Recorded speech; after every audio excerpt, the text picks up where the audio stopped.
Let's go. Fucking on floor, fucking on floor, fucking on floor, fucking on floor, fucking on floor, fucking on floor, fucking on floor, fucking on.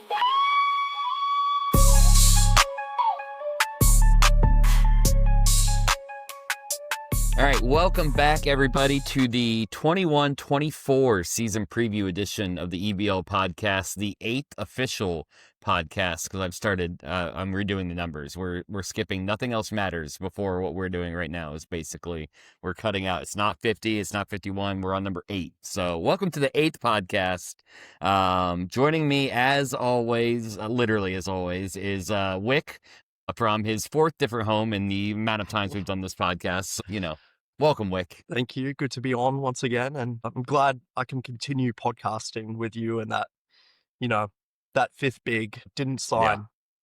So, Wow. I think it worked out well for everyone involved. I mean, yeah, mainly me, but hey, right. And joining us for the first time on the podcast, which I guess we are effectively calling Me and Wick Talk to a New Person every week, is B-Money. B-Money, welcome in with the amazing decor in the background. It's an elk. I shot that myself. Okay. Very Wyoming of shit. me. I chose the most Wyoming decor I could get. Right. Shout out Wyoming, Doesn't Hey. get more Wyoming than a dead elk. That's No. for sure. Exactly. And the podcast has always been pro Wyoming, but now we're just taking it to a new level. It's just really escalated up there. My whole life's just been pushing Wyoming propaganda. Yeah. Except, I've noticed that. were you born in Wyoming? Were you No. born there? No, this is a craft I've built myself. That was a I wasn't shocking born into this revelation. life. Wait, where were you born? In Utah, like Lehigh, Okay. or Lehigh Denali Hospital, American Fork, Salt Lake-ish. Okay, well, that's fine. Some would call Utah the Wyoming of the Southwest, so, they'd be wrong, but some would call it that. So, all right, welcome in, everybody. Thank you for joining us again. Thanks for listening to 3 random people talk about fictional basketball for what's going to be 2 or 3, hopefully not 3 hours, I'll quit. But, a good amount of time. We started with the Eastern Conference last year, so we are going to start with the Western Conference this year.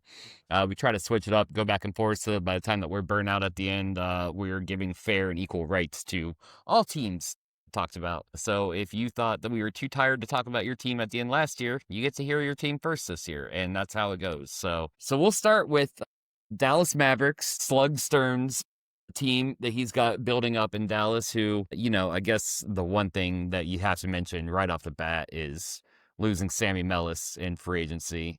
That's always going to hurt. That's always going to be a big deal. Shout out GBB for being a thief. That's fine. But then they made a move for Dennis Galen. They've done a few things this offseason, and I guess that was really it. But their TC wasn't bad. How are we feeling about this team? They've got a lot of mix of pieces. A few older with Brett Bourne still there. Gage Everhard looks good, but he's 20. It's just kind of like a smorgasbord team. We'll start with B-Money, new to the program. How are we feeling about the Dallas Mavericks this year? Anything particular? What do we see for them? In my notes, I wrote mid. I think Okay. it's perfectly run-of-the-mill. I don't expect anything special. Just a playoff team, not a very high seed. I think they'll be pretty okay. Wick, feeling the same thing? I think they are mid from a talent perspective this season, but of course it's a bit more nuanced than that. Obviously, Mellis was a huge blow to their future plans, and you can imagine this team would look a lot like the future of this team would look a lot brighter with Sammy Mellis still on it, and that huge Gage Everard TC, which I think now is really poised to be a franchise player for this team. But yeah, talent-wise, with the plan to still compete, they're going to be middle of the pack this year. Yeah, I think it's interesting. Gage definitely kind of looked like more of a shooting guard early into his EBL career. But now he's looking like a pure point guard through and through, and he's only 6 foot. So having him as kind of like the backup shooting guard point guard is an interesting thing this year. I'm not sure if I were him, if I wouldn't try to move, Brett Bourne for an opposite piece and just start Gage and just kind of see where that goes from there. There's almost no point in having both Gage and Bourne on the team. Obviously, Brett Bourne is Brett Bourne, but, it just feels like I know Hankin had a big TC and he's going to be their starting SF, but he's still, I don't know, largely unproven. He's never played more than 25 minutes a game, and that was 3 years ago when he looked completely different. I don't know. It just feels like there are some other moves that could be made there that maybe could be made, but I don't know if they will or not. It's just interesting. Right now, I have them as a low-end playoff team. The West is just kind of tough as it is, and there's still a lot of questions with this team for me to rate them high. Now, if everything goes well, they could be in the upper echelon of the West, but I don't know. It's just kind of interesting how it is right now. Yeah, I think, Hankin obviously could be an X factor for this team after that TC. Yeah. Also, to note, he was pretty terrible starting for them last season at small forward, and they were significantly better once they benched him. So I don't know, I'm pretty skeptical of him even after that TC.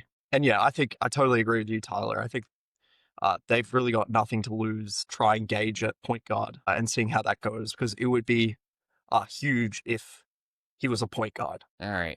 B-Money, anything else to add on this one? No. Okay, cool. All right.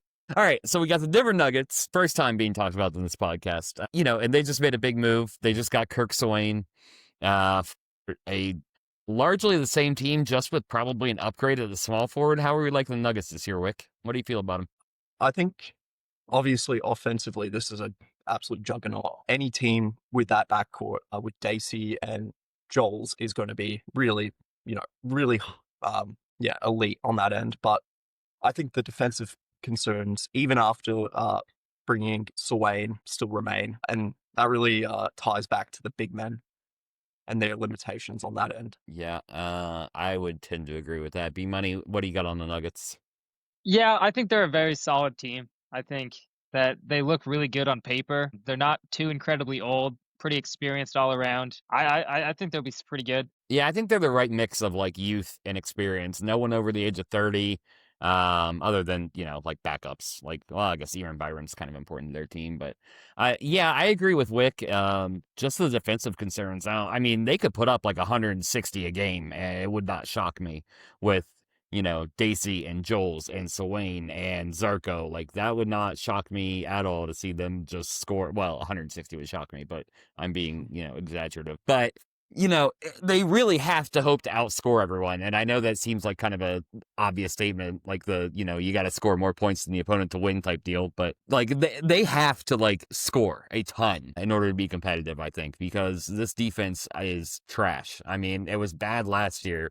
And that was when, they had Oyerbides holding down the fort at some point in the backup role. Hammond was better defensively than Swain is. I mean, Swain's definitely an offensive upgrade over what they had last year, but I don't think he's a good defensive upgrade. Now, the one thing I'll say is, he got some rebounding. He'll definitely help fill in the plugs where Campbell and Zarko can't on the rebounding front, and that'll help a lot. But, I know Mofo and I strongly disagree on this point. Mofo's like, yeah, get another score, just score it up. But, like, I think when you have Dacey and Joel's on your team, like, you need some kind of defensive stalwart somewhere who's not just jacking up shots all day, because you trade for someone like Swain, and he's just going to be putting up shots that could have gone to Dacey or Joel's anyways. I think it's interesting. I think it's an interesting move. I could be completely off base, and they could go like 72-10 and set the league record for points per game, and that would not shock me either. So it'll be an interesting to see how this team does this year. I definitely have them as one of like the top 4 teams in the West as it is, but we'll see how it goes. Yeah, I tend to agree more with your stance on the Swain move than Mofo's. They might run into the problem where there's just too many cooks in the kitchen, and there's only one bowl to go around.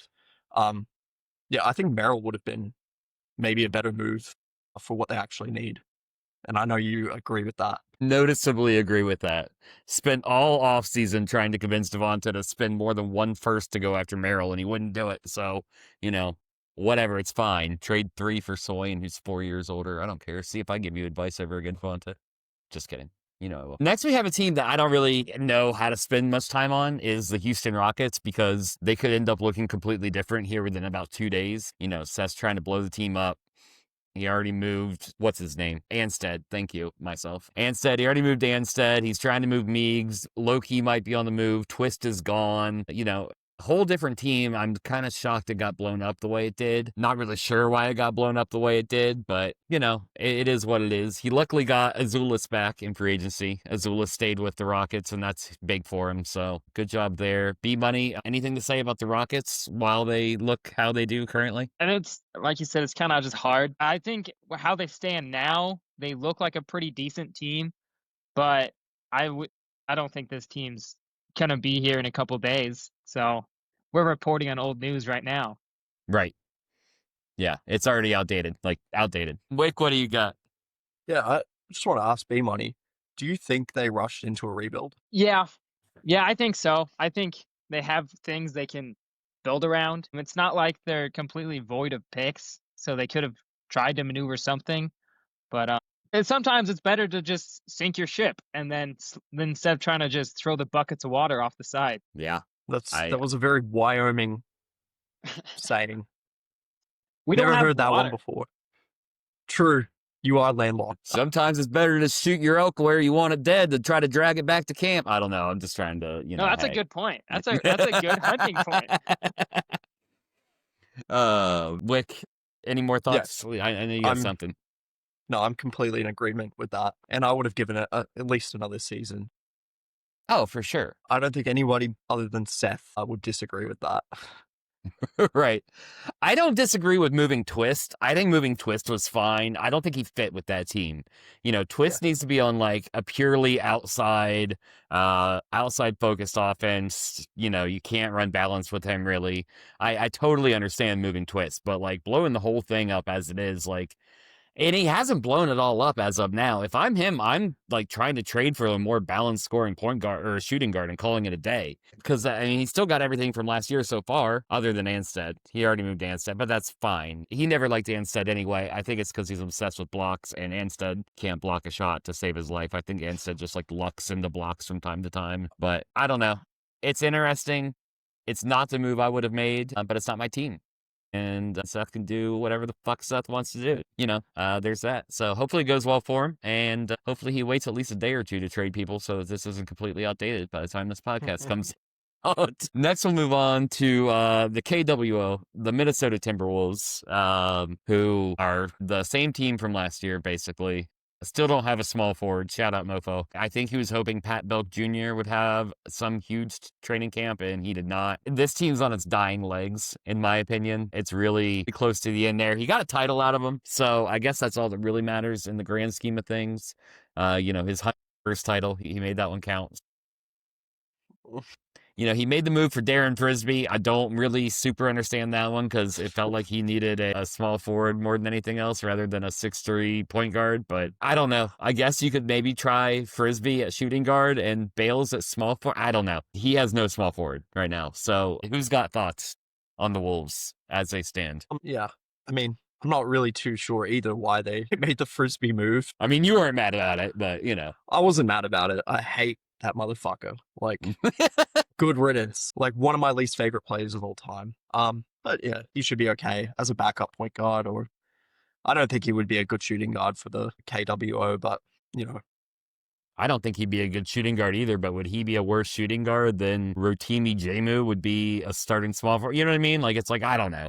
Whatever. Continue. Yeah, it's a team that just feels neglected a bit. Like, they haven't really been adding depth through trades and free agency during their years of contention. And I think it's, as they've aged, it's coming back to bite them. Yeah, I think it's time to just blow it all up. Just start selling and sell as fast as you can. Just get as much assets for what you got and start the rebuild early. Yeah, Yep. I agree with that. I mean, Keys could still be moved to someone. Keys is still an elite talent at center, and he really opened him up at center last year because, Keys has been above average at power forward, but when he made the move to center, I mean, he became like a 12.5 guy, which is wild. So, you could definitely get something for Keys. He's only 31. You could obviously get an absolute haul for Luka Warrior if you wanted to move Luka Warrior. I mean, everyone should be scrambling to trade for him. And then you could keep Bales throughout your rebuild if you wanted to. You know what I mean? Like, Bales is only 25. If you traded like the rest and got some assets back and did that, I mean, it wouldn't be the worst thing in the world to keep.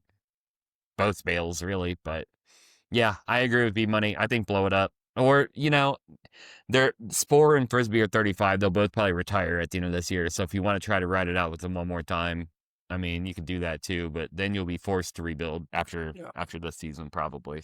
Yeah, I think they could make one more run with their core four, and Frisbee now. But they just need to get creative and add some wing depth. Yeah.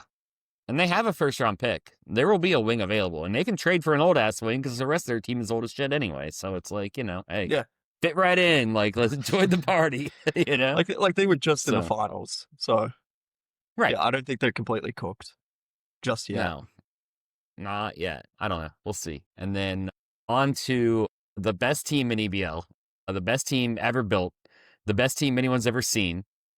Preseason champion, undefeated, 82-win San Antonio Spurs, who are, obviously the greatest team ever constructed by the best-looking GM ever to GM in this league. So that's what critics are saying. All the critics are saying it. So Spurs are the Spurs. I mean, they're the Spurs in the same team as last year, minus, that huge TC from Stefan Lorenz, who I guess will be getting the starting nod in San Antonio, from what I understand. Wick, let's start with you for completely unobvious reasons. Mm-hmm. How are we feeling about the San Antonio Spurs this year? Well, I've been hearing a lot about the Spurs, actually, this offseason. I mean, look, they're right in the mix again. I think they probably will win the West, at least in the regular season. But it remains to be seen what they do in the playoffs then. Obviously, last season was a pretty big disappointment for them. They got swept in the second round. It was without Bales, but I think Mofo said it. That alone isn't really an excuse for getting swept. They would have lost that series anyway. Yeah. Right, yeah. Swept is rough.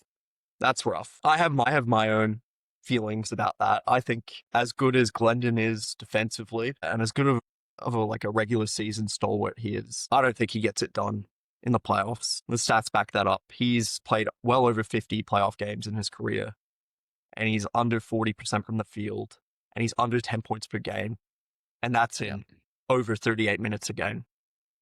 Right. So he's a one-way player. If I was Jackal, and he probably won't listen to me because he never does. Absolutely will not.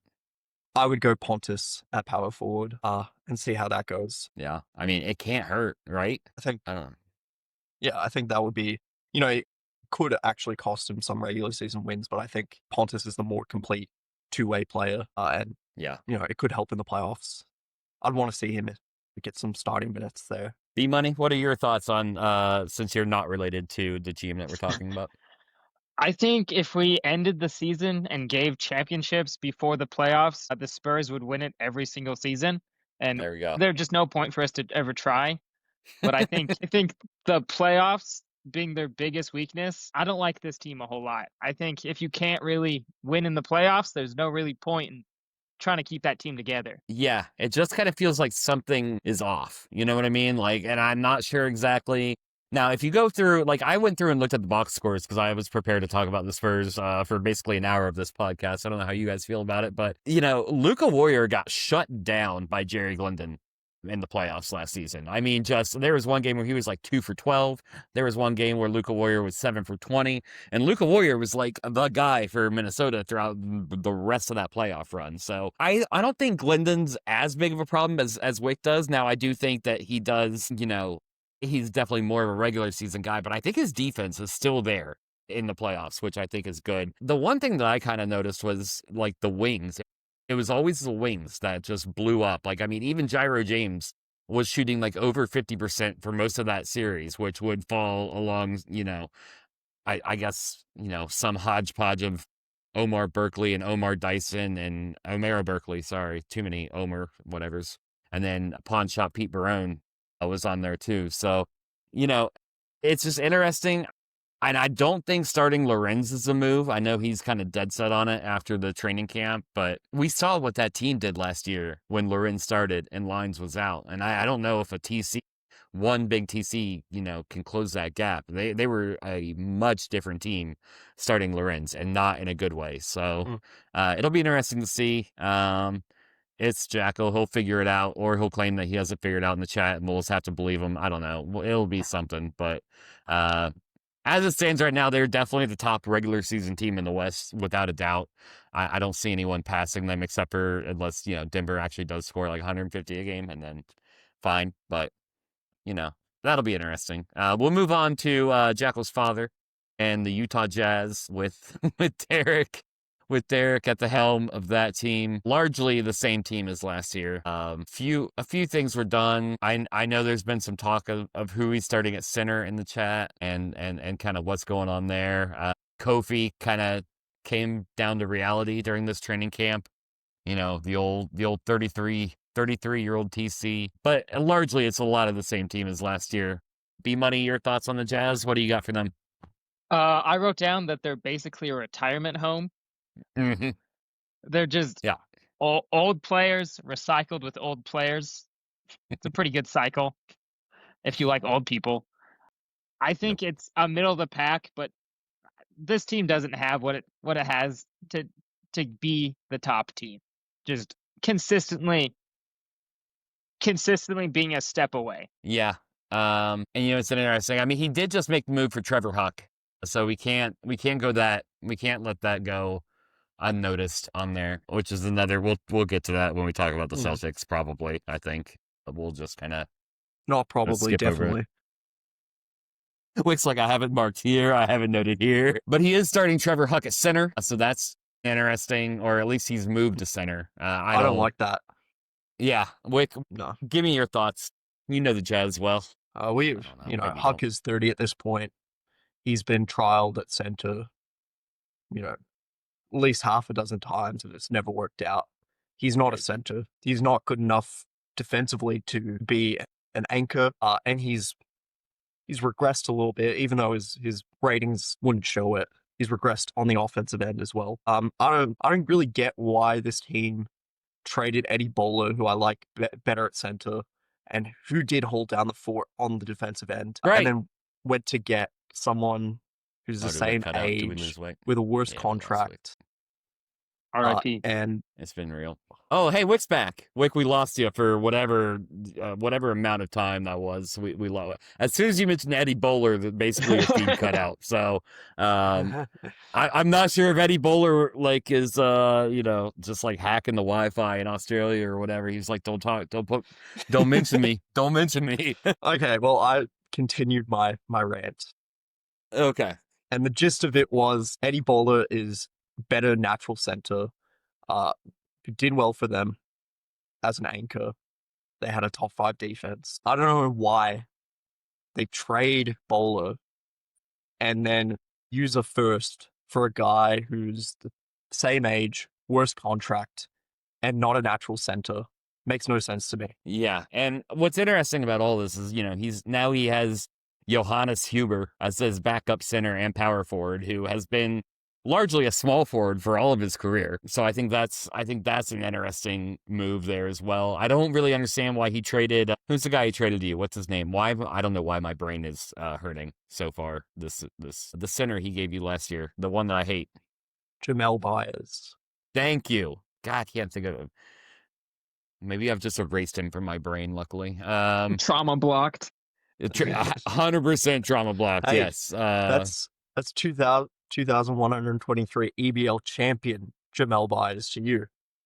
Well, okay. I mean, fine. I mean, we could apply that to, what? I don't know, one of your other shitty players. Whatever. Fuck off. Shut up. But I don't really understand why he traded Byers last year. I don't understand why he traded Bowler this year. I don't understand why he's starting Huck and Reeder as his 2 bigs. I don't know. There's a lot of question marks.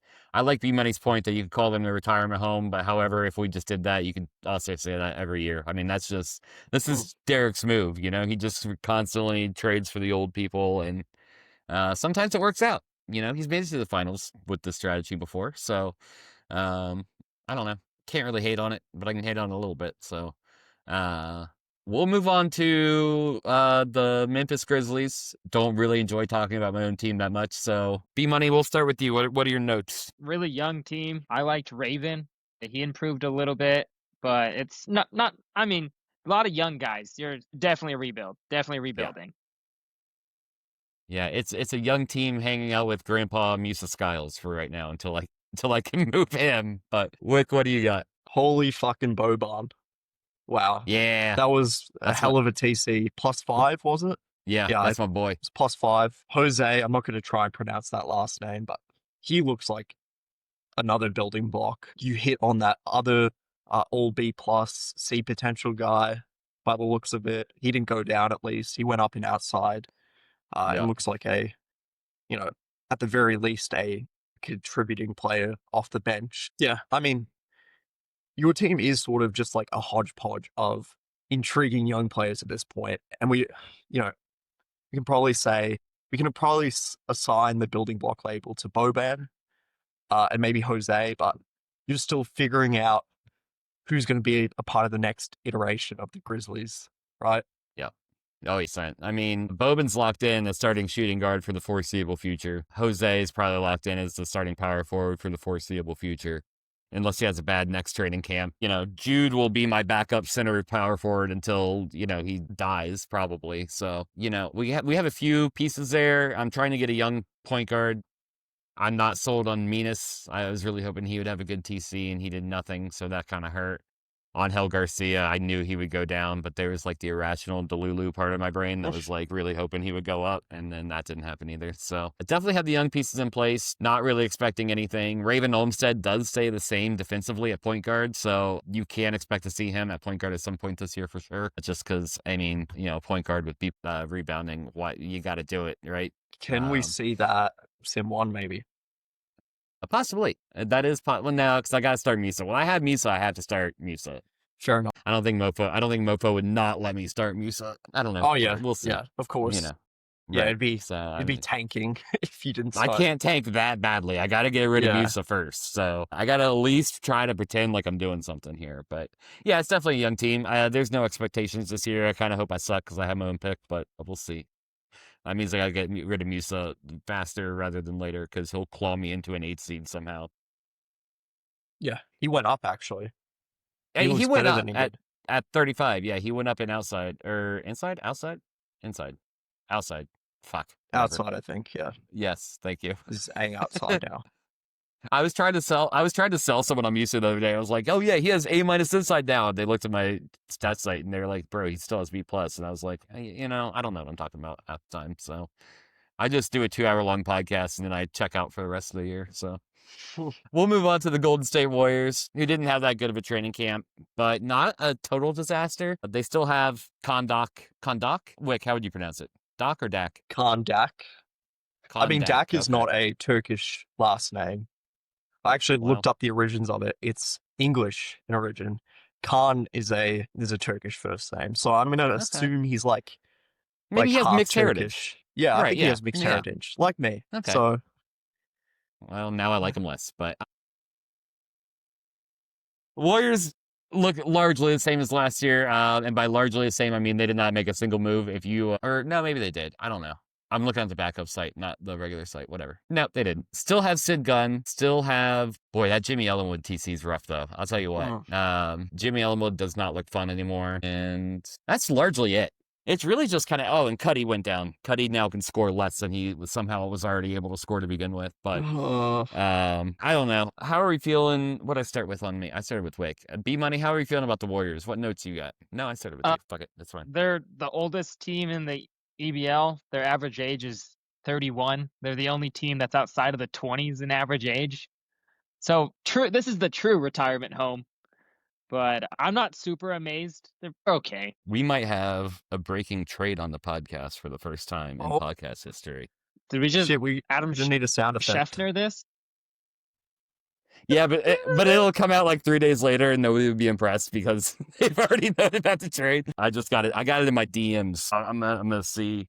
Well, okay, I guess I can talk about it on here because it'll be posted in 3 days. It's not like I'm right. So Moron and Kiki have agreed to a trade. The Bucks have traded Mac Pitcher, Willis Balls, Brian Filson, and their 21-25 Bucks first. The Suns have traded Phil Dring and Yusuf Sari. So that is a blockbuster on the pod for sure. Wow. First time First time that we so now I think we got to pivot. I got to talk about the Bucks and the Spurs, and we're gonna do this a little out of order now.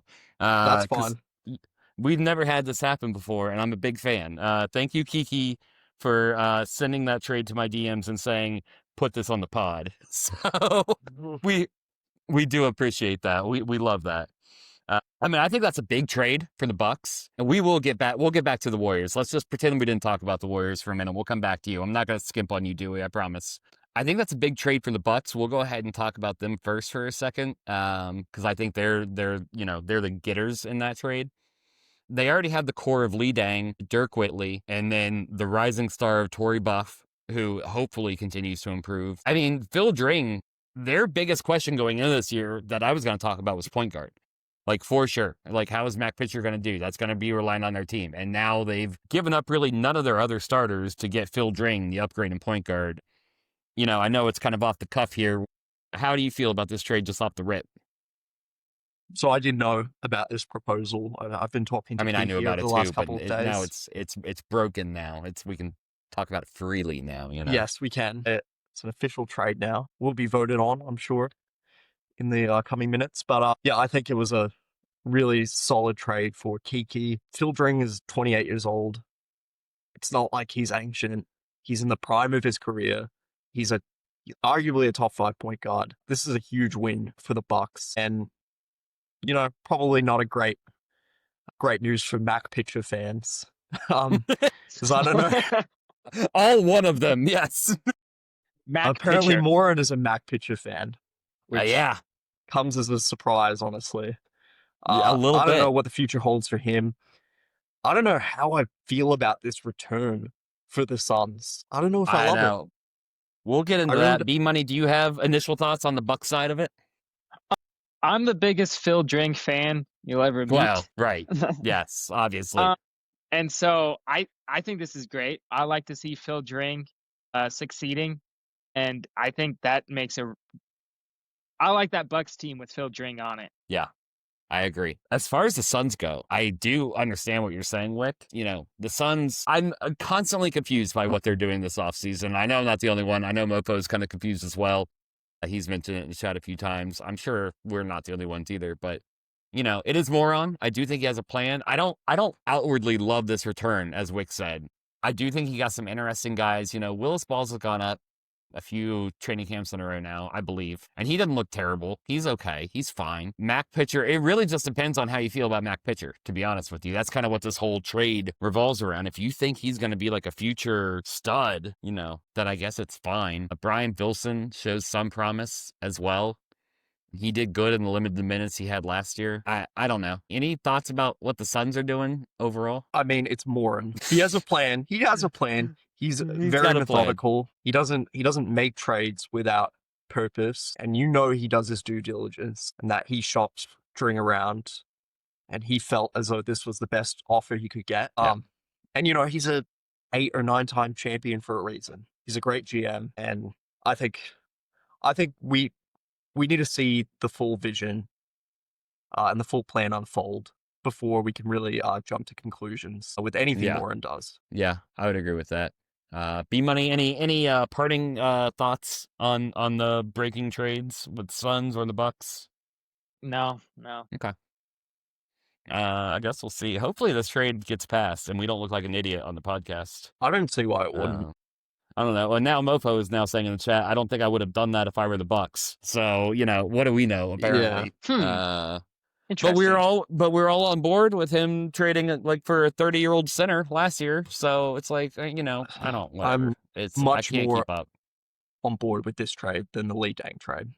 100%. I'll say that I couldn't much. agree more. Yeah.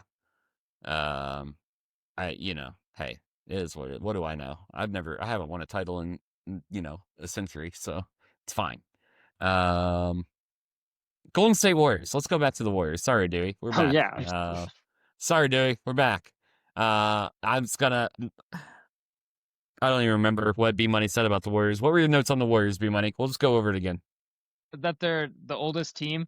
They're the only team with their average age outside of the 20s. Very old. Yeah, it does feel a lot like Utah that we just talked about a few teams ago, where it's just like old players being recycled. Although dude doesn't really make trades like Derek does. He's just kind of kept the same guys for a long time. So that's the kind of difference there. Wick, what are your overall thoughts on the Warriors? We lost Wick again. I think, did I cut out? Oh, there's back. Wick's back. I'm back. Okay, my Yeah, thoughts. you keep kind of going I back think- and forth, and it's fine. I think Dewey's too patient. Yeah, Yeah, I think that's really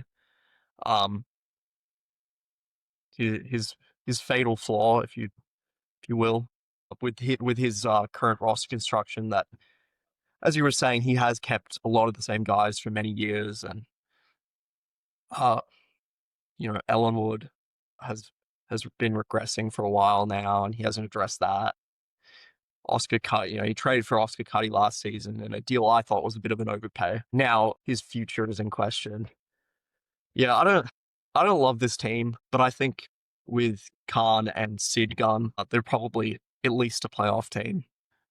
Yeah. If not potentially a top 6 team in the conference. it's really all going to come down to the power forward position. I think Nader Rudd might be the starter going into the year, which I don't hate. Rudd played decent last year, despite going down in training camp. Like, I thought he would suck, and he didn't, so whatever, it's fine. And then, they still have good wing depth, but, like, Isaac Wicks is on his last leg. Morris Frankham is just, I mean, he didn't change at all, but just kind of feels like all of his wings are just, like, they could be gone tomorrow at this point. So it is kind of interesting.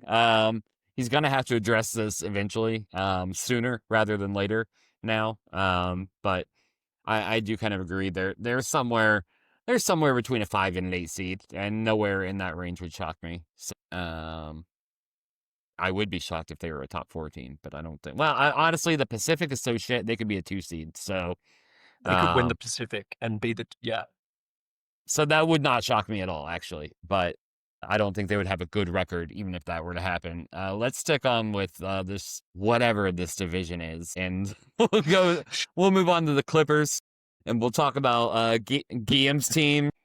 Wick, that's your boy. What do you feel is about my the boy. Clippers? Shout out Guillaume. Shout out Connecticut. Shout out Guillaume. Shout out Guillaume. It is sort of in that 2 years away from being 2 years away position that some rebuilding teams find themselves in. Yeah. But at least he has a building block, a definitive building block in Nash Lemke, who looks like one of the young budding centers in the league. And he had a nice TC going up in, I think, defense and rebounding. Yeah. No, just rebounding. Just rebounding. Yeah. Still good. Erwin Freeborn doesn't look like a building block too much after his third TC, which was critical. Yep.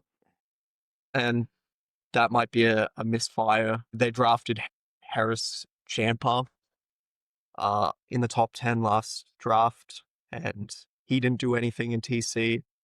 No. But he's young. Time will tell with him. Yeah, there's a lot of deep cuts on this roster. Ryan Haskin is a bright spot on it. We'll see what he does at point guard after his big TC. Yeah, him going up, just to cut in about Haskin, him going up and inside is huge for him because, he was on that Cedric Nacer track like real quick, and now he's actually looking like he could be something. So I think that was big, but I largely agree. B-Money, what are your thoughts? Yeah, I think outside of Lemke, there's not really anything on the roster that I like. Lemke's good, but you have 4 other guys that you need on the court, and the 4 other guys won't help you win games. Yeah, it's I'm interested in Bipu Sadama. I like this little tall, skinny dude. I'm a big Bipu fan. I would like to see him do something this year. I think who do you have at power forward? I mean, just start Lemke at power forward and start Bipu at center and see where it goes. You know what I mean? Like what's the harm? Like, let's see what we have here, right? But other than that, I mean, Jeff Burkich was a good pick, and that was. Guillaume seems to hit on like the later first round picks that he makes, but doesn't seem to do great when he has like a top 10 pick. And that's really interesting. Lemke aside, obviously, but Burkich had a big TC. If he gets that offense up, he could be something, but going up 3 at 17 years old in your first training camp is no small feat. not something to be ignored, no matter how he started or how he looks now currently. Freeborn, very disappointing. Very disappointed in Aaron Freeborn. He's looking rough. I say he looks rough, but he kind of just looks like Caesar Barris a little bit. So maybe he's not going to be that bad. I don't know. But So he's looking rough. yeah, he's looking rough. Right. Yeah. Yeah. But I don't know. They definitely need, I mean, the good news is they have their pick for the next 3 years and they haven't traded away stupidly like some other teams do. So shout out Guillaume for not trading away your picks and sticking through this rebuild. Eventually, if he just hits on one or two more guys, he has like a solid rebuild going. You know what I mean? But as it stands now, like Haskin and Lemke are the only two that if he were to cut the rest of his team tomorrow, I'd go, yeah, all right, sure. I mean, you know what I mean? Like, yeah, all right, Yeah. why not? So 100%. but yeah, let's move on to the other forever rebuilding team in Los Angeles and the Los Angeles Lakers. I don't have a ton to say about them. Droppy has somehow convinced himself he's a point guard away from competing, which is actively hilarious to me. So I just, it's a team that has struggled to use all their cap space in day one and then continues to sign all their guys back to 1-year max contracts and repeat the same process over again. I know he's disappointed in Vince Plaskett, who was a top 5 pick. He went up and inside in one, and so he's not dead. You would just kind of hope for a top 5 pick. There would be a little more growth there in year one than there was, but it is what it is. Anyone have anything to say about the Los Angeles Lakers? What do we got? B-Money, what's on your notes? I like the direction Michael Vincent's in, but I don't think he's going to be all that great immediately. It's going to take a little while for him to become something. And then outside of that, there's just not all that much to care about. Wick? Yeah. I mean, it's been a good offseason for the Lakers. They've got notable trade block player. What's his name? Forgot his name. He's in the Hall of Fame now, according to Droppy. Zsambor Powell or whatever. Yes. Right? Yeah. He's in the Hall of Fame now. Ashton Yeah. Acuff is apparently a guaranteed Western Conference All-Star. So Right. it's been a really great offseason. Yeah. Other than the fact that they didn't participate in free agency, didn't make any trades. Didn't hit on any of the draft picks. No, I mean, yeah, there's really not much to say about this team. If the Clippers are 2 years away from being 2 years away, they're 3 years away from being 4 years away. Yeah. Ashton Acuff could be a good piece in the future. He's gone up almost every TC. He does look like he could be.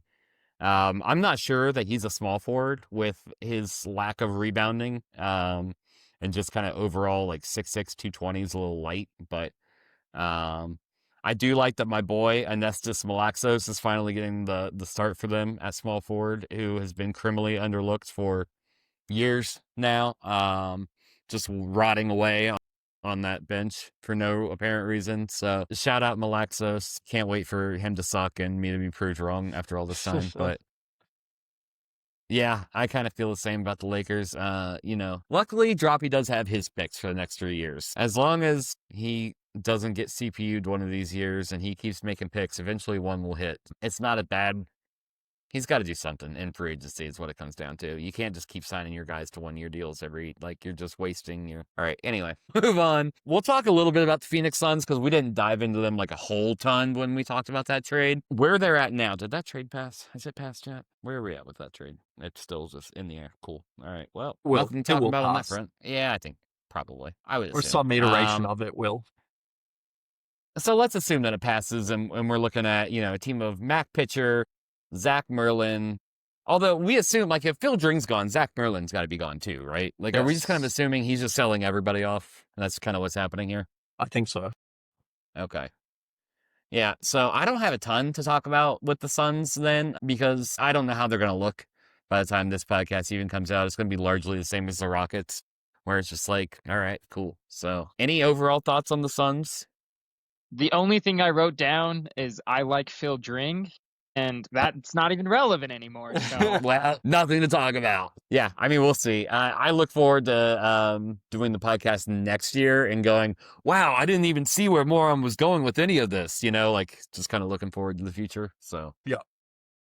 I'm keen to see what his grand plan will result in. he's got a shit ton of picks now, and he traded like nothing to get Bill Anstead, so that's interesting.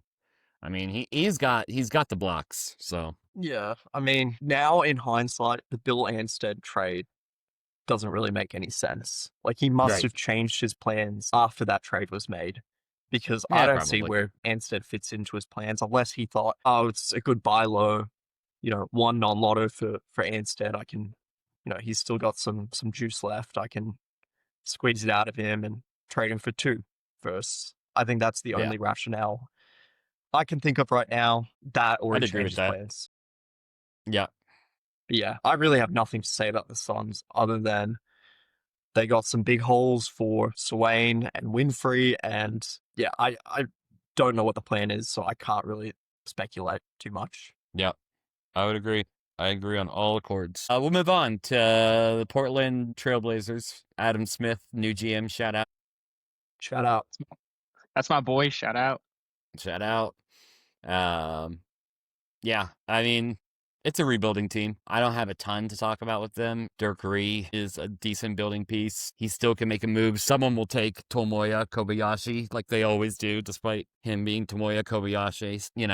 It's like what I say about Cedric Nacer getting signed to an MLE, someone fighting over Johnson and day 5 of free agency, and someone taking a shot on Tomoya Kobayashi to fix their wing problem. Those are like the 3 guarantees in EBL every single season. So there's still some moves to... What's that? Do you think Tomoya is going to be the next Warriors small forward? He was already the Warriors small forward like 3 years ago. Yeah, I mean, he went from trying to fix the Celtics to trying to fix the Warriors to trying to fix the Blazers, and now he's been stuck on the Blazers. So Yeah, but this time he's gonna be good. Yeah, but this time, yeah, right. This time's different. So, it's interesting. He did go up and outside this training camp, so it could be very different. Tyrell Impson, shout out Tyrell Impson for looking largely like it's playable. Interesting that he looks playable now. Shout out Johnny Stern, podcast favorite. Well, at least 1/3 of the podcast favorite. What do you mean? Dan loves Johnny Stern as well. He has just a younger Dan's not version here. of him. Where's Dan? All right. He's a part of the Opinion didn't count, podcast, community. Yeah, he is. He's still with us in our hearts.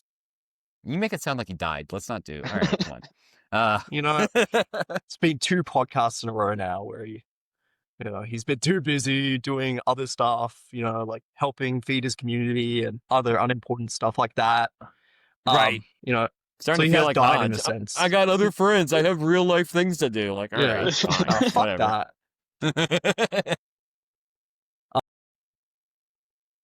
Actually, I will say about the Trailblazers, I do want to give props to Colin, to Mr. Smith for his Delonte Barden move, which I thought was A+ for him, getting off that contract and then picking up those 4 seconds, which is huge for him because he doesn't have much draft capital, but he does have a ton of cap space and he can get birds on all those picks. Yeah. So I thought that was a really good return. He's got 3 firsts this year. His and the Suns and the Hornets, which all could end up being good picks depending on what these teams do, So I think he's headed in the right direction. I think he's got everything. B-Money, did you have any notes? Oh, what did I? Yeah, I just said ADM, my slime. They're very middle of the pack. A lot of old guys to kind of counteract any young guys they have. It's very much a rebuild. Yeah. Definitely sell Tomoya for what you can. Get rid of Kobayashi. Sell. I don't know who else can you get rid of on the team. No one's trading for Johnny Stern. I would if I had a contract. I would trade for him. Oh my god. Okay. I love him. He's so good. All right. No, sorry. Let me rephrase. No rational person in this league is going to trade for Johnny Stern. So. But yeah, I think he's doing a good job. It's really going to come down to how he does in free agency next season and what he does with these draft picks. So nothing really to mention with him right now. Just going to be a wait and see to talk about next year kind of deal. So who's next? Sacramento Kings. I have nothing to say about the Sacramento Kings, to be honest with you. Preet Yogi, I think that's how I determined his name is pronounced.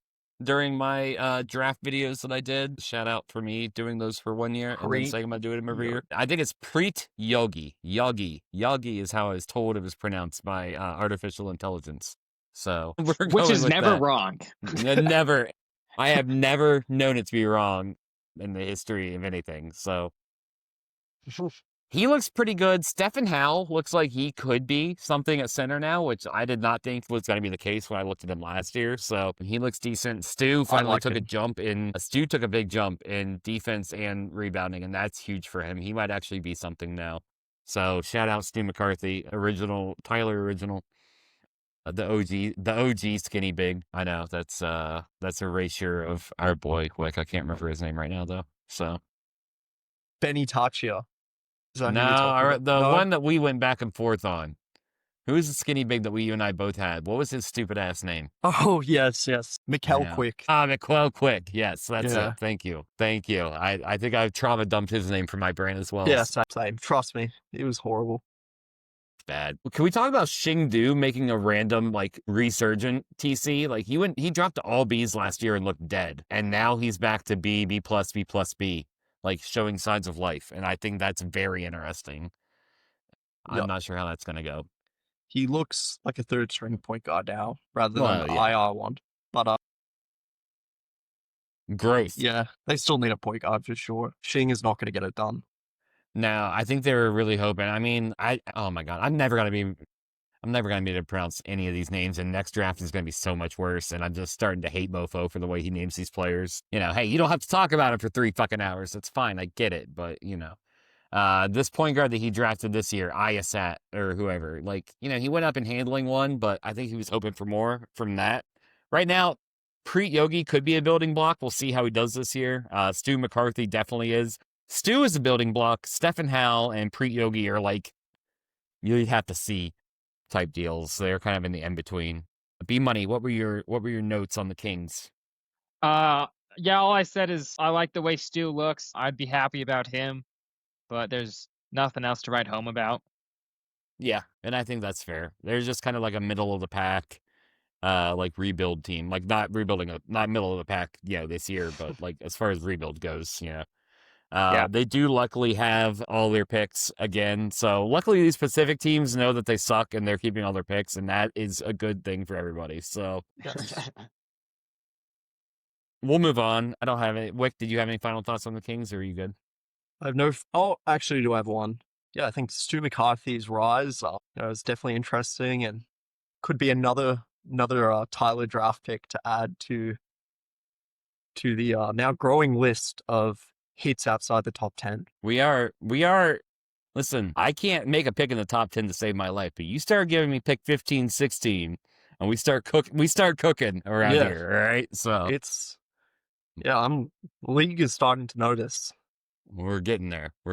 I'm like the opposite of SF, where SF dominates the top 10, but then he kind of whiffs on 15 to 32. We're like the opposite. If you took me and SF and combined us with one drafter, league fucked. The whole league. Oklahoma City Thunder. No, we're moving on. Fuck off. Oklahoma City Thunder. No, that's not exactly how I feel.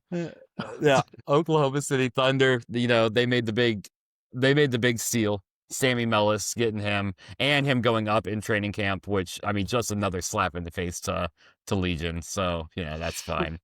But B-Money, what are your thoughts on the Thunder overall? How are you feeling about him? I liked how much Ball improved. He improved a good amount. I like the way he looks. I like this team. I think they got a couple solid pieces. They're not quite there yet, but I think they're closer than a lot of the other rebuild teams. Yeah, for sure. Wick, Derek Ball 3's got to be your new favorite player in the league, right? I mean, yeah, he's top 5 for sure. Yeah. Definitely rooting for him, which does kind of hurt my soul having to root for a GBB player. Yeah. Shout out GBB. I love to hate you, hate to love you. Yep.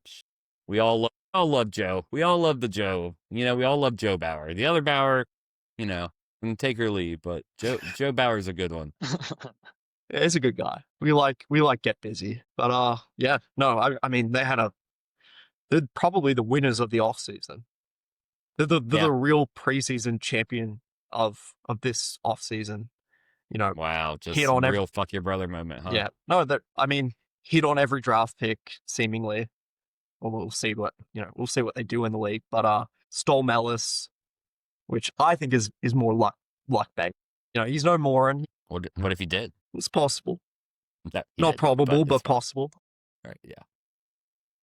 Yeah. No, it really just turned their fortunes around, I think, in one off season, and now have just a litter of young talent. Yeah, I'd agree with that. I mean, yeah, like Colby, Derek Ball, Chrysos Thomas, whatever. Yeah. The dude whose name takes up 2 columns. That name that's is who fucked. I'm referring to.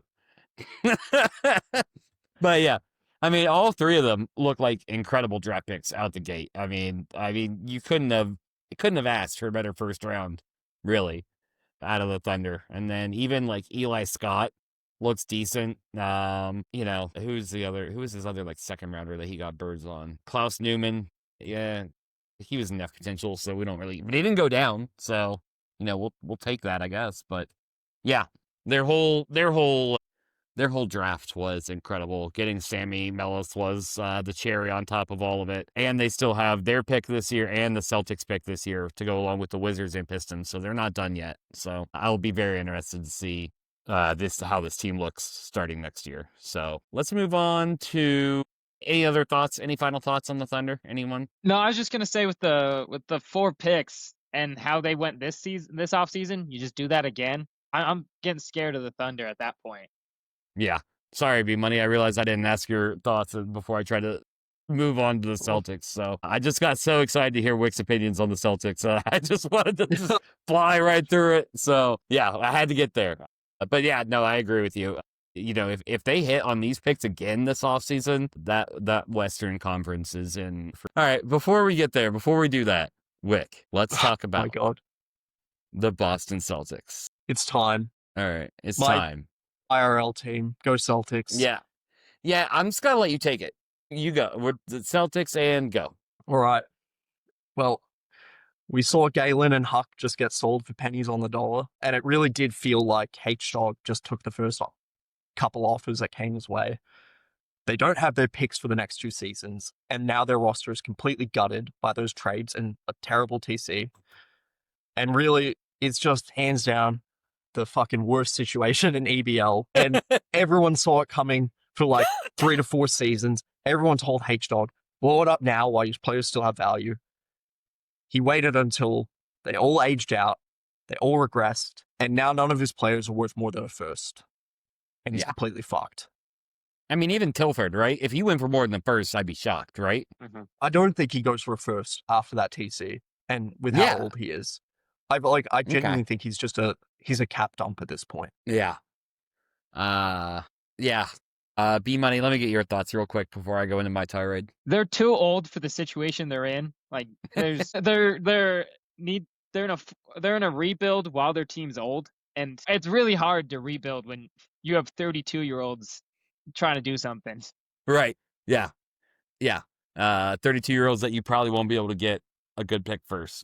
So, that's super interesting. My thoughts, and I wanted to take a little bit to explain my position on this Huck thing, because I know me and Mofo have kind of been going back and forth about it in the chat. I would like to say that I fully 100% agree with Mofo that Huck probably should not have gone for more than the first with his contract the way it is.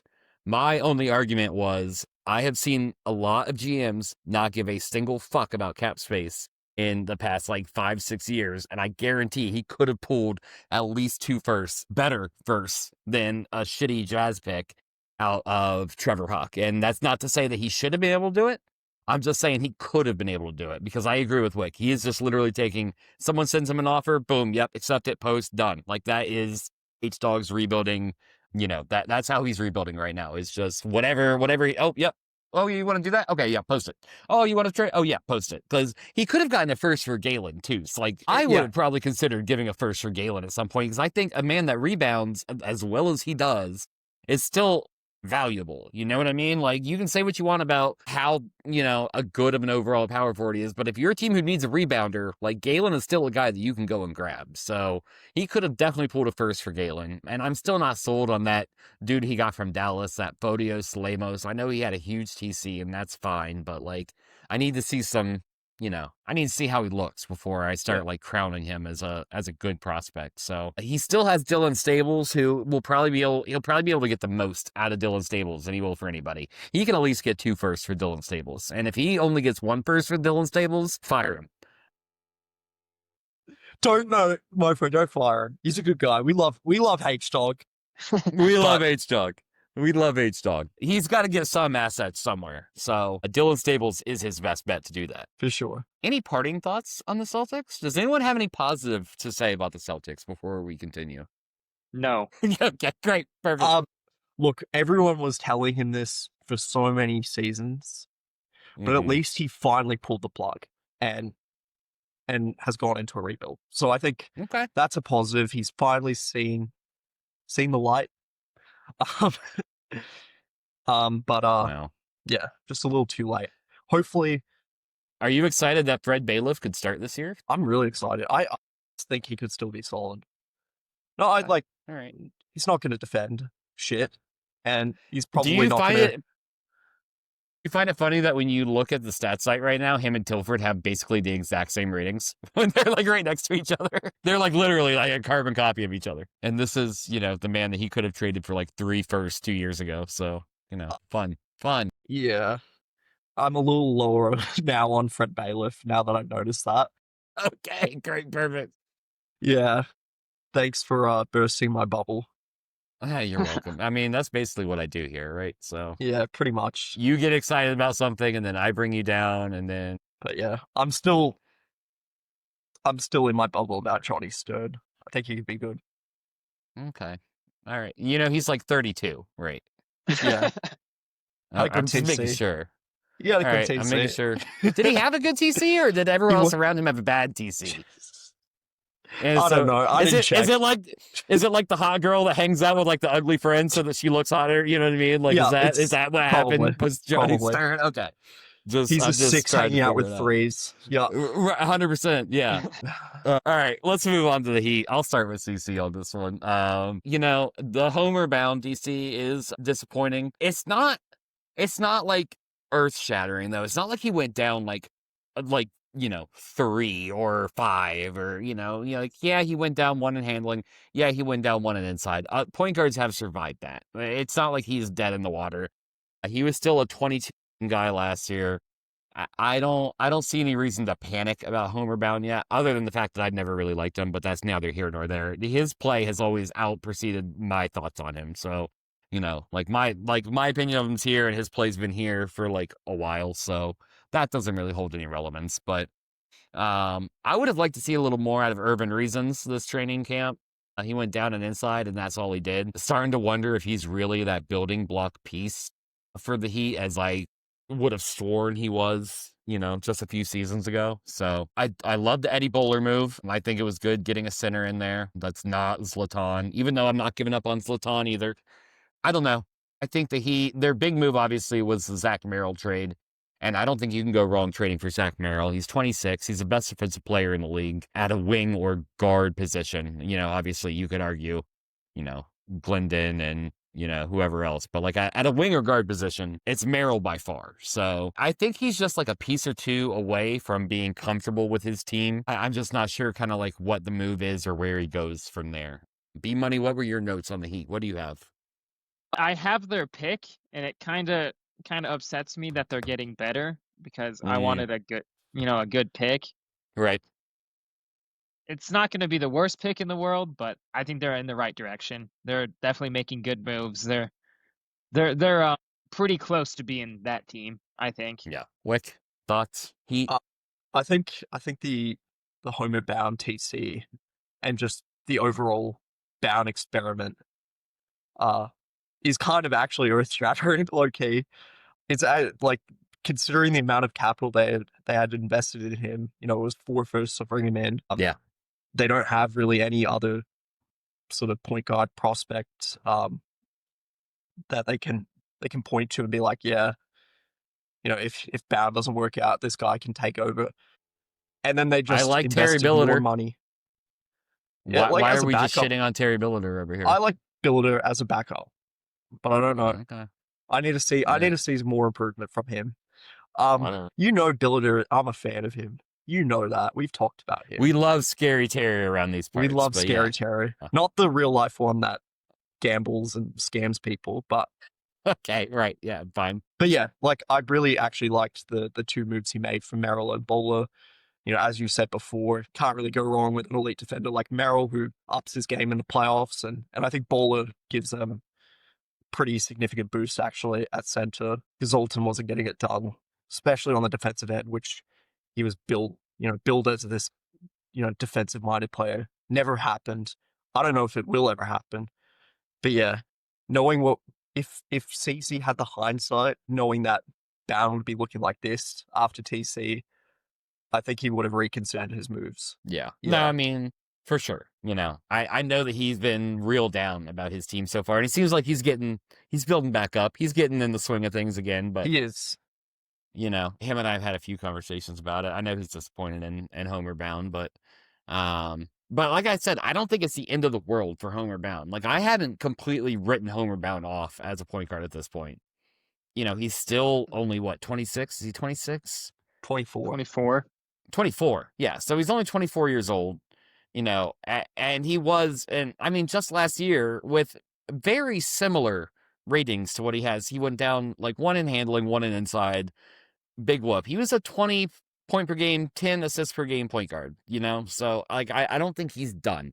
I would not write him off, but I would start looking for other options at this point. So I agree with CC's take on it. Look for someone else. Even if I had to trade Homer for like a slightly older point guard, like someone will take a shot on Homer, like bouncing back, which he very easily could, by the way. So, I think it's interesting. I think there's a few things that he could do, but I do agree that, I mean, his 1 through 5, I mean, Bowler's 30. So, I give a little, I'm not sure about the long term on that, but, you have Sizemore, who's like, one of the best power forwards in the league. He's only 26. Zach Merrill, the best defensive small forward in the league. He's only 26. Irvin Reason's only 22. Eric Gall, only 24. Like, he's got time to figure it all out. And that's what really matters here. So, and it's CC. He will. So, yeah.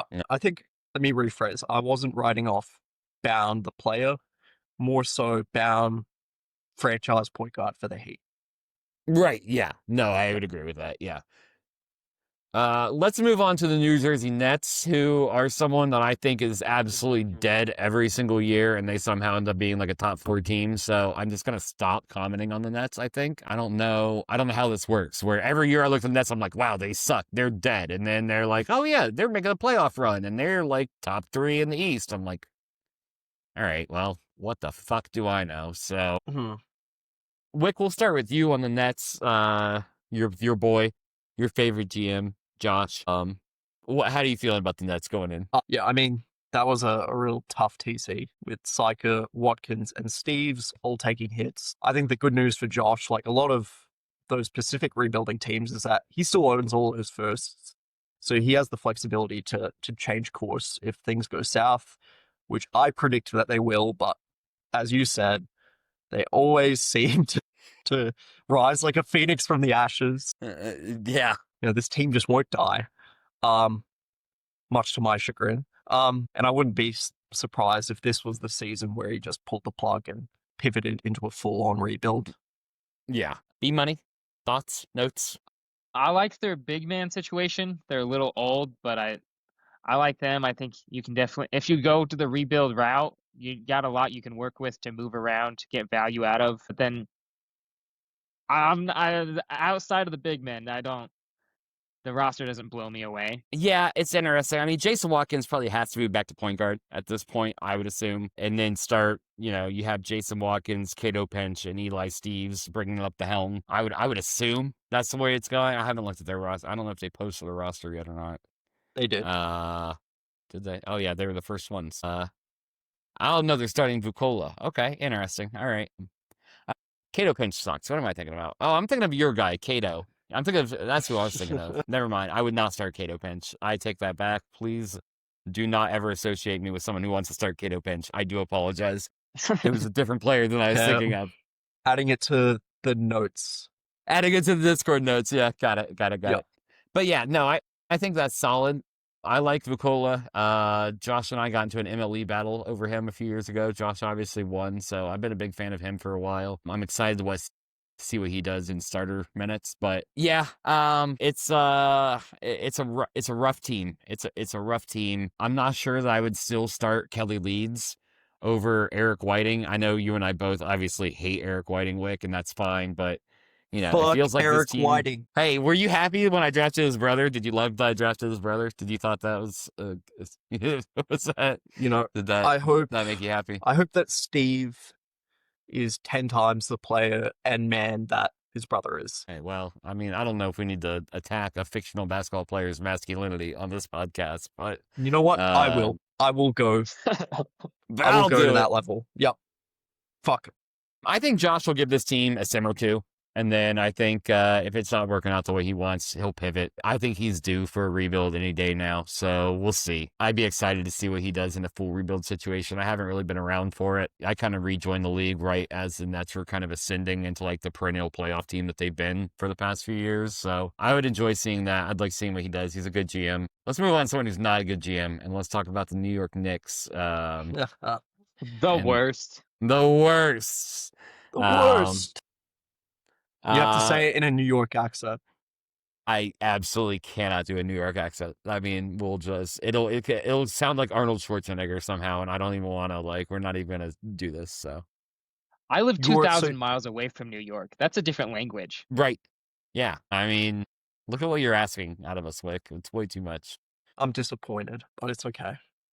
B-Money, what are your notes on these New York Knicks? Baxter Gover, however you say his name. I said really Gover. like him. I like Gover. I say go Yeah. now. Gover. Being 23 and as good as he is, I like the Knicks team. I mean, they're always good. I definitely a team I think will be pushing for a repeat, right in the hunt. Yeah, in the hunt.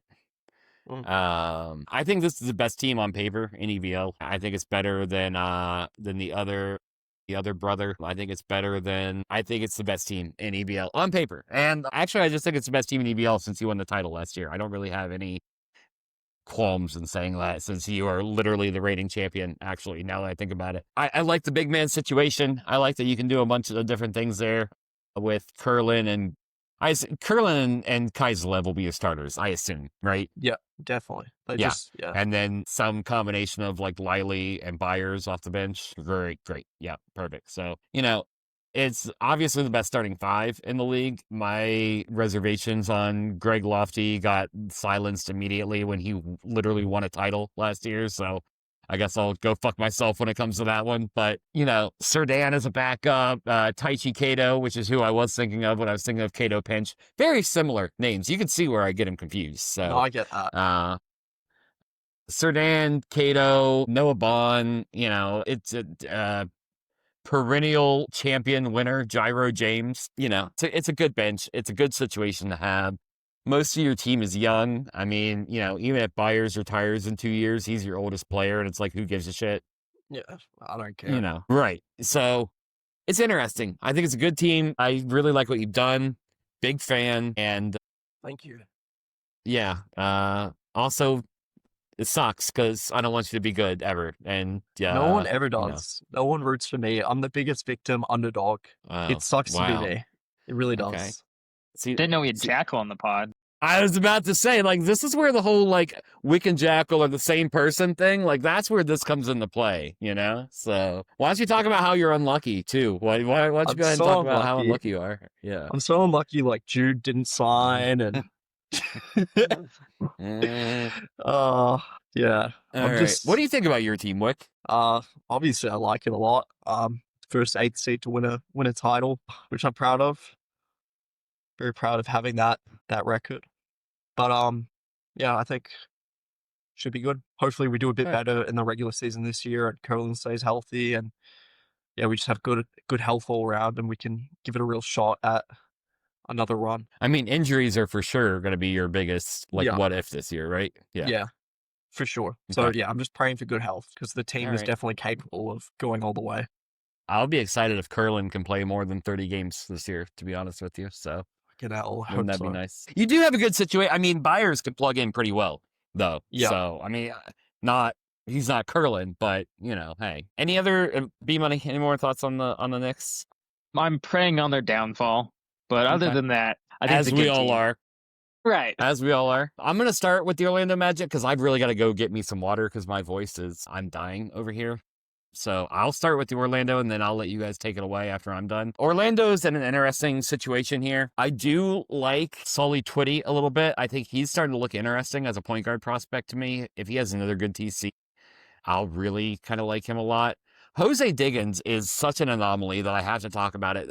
I mean, this man started, 2021 was his first season. And I'm fairly certain when he came in the league, he had I'm just going to go find his stats real quick and I'll cut this out. But he started at one point, he had B- inside and C+ outside.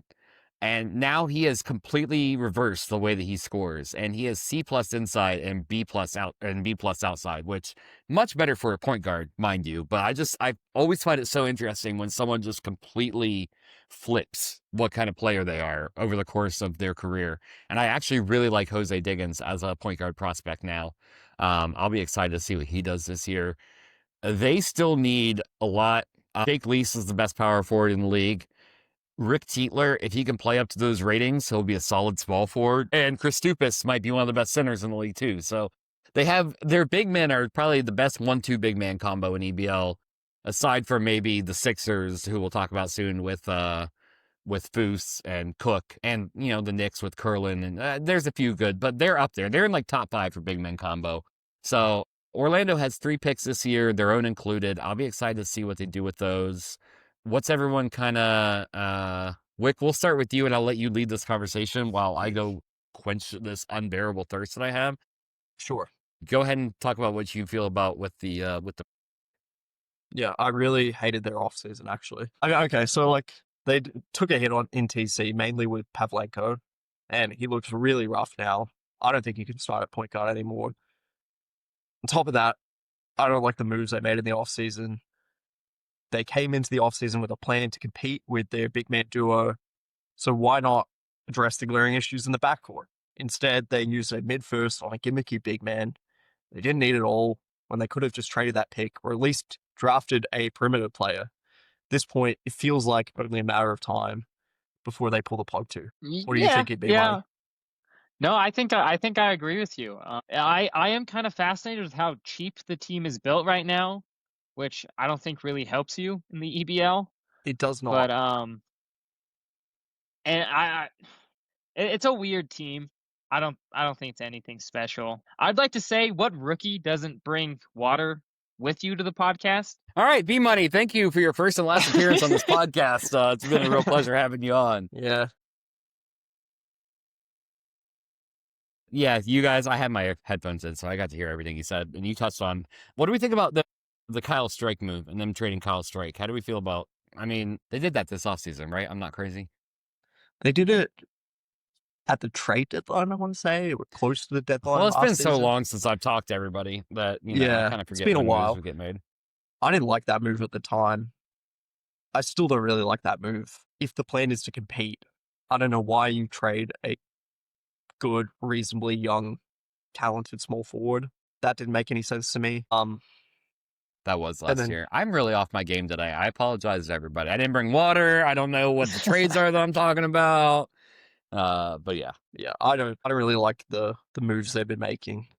It just kind of felt like they had something going there with Strike and Kristaps and Lease, and then they trade Strike, and I think they're going to rebuild, and then they haven't done anything else.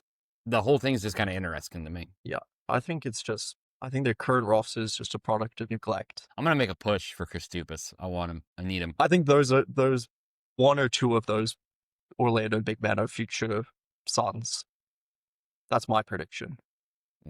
Interesting. Maybe not. Maybe one of them is a future Grizz. Could be. I'll make a push for Kristaps. I absolutely will. I like that. You know what? I'll be rooting for you to get one of those bigs rather than more any day of the week. Thanks, Wick. I appreciate that. I won't root for you for anything, but I appreciate your You know what? No, I'm just kidding. I rooted for you. I rooted for you in the playoffs last year, even though you made the snide remark in the playoff chat. Oh, none of my podcast friends like me. And then like 3 lines up, you see me saying like, oh, I hope the Knicks do good. So whatever. No, it was It's fine. mainly Dan. I was mainly targeted towards Dan. Oh, so he's your only podcast friend. No, Podcast acquaintance. No, right? yeah, you're just a podcast acquaintance at this point. It's all right. We've done every episode together, but I'll just go Yeah. fuck myself. Whatever, it's fine. Let's talk about that other big man duo that I was just referring to.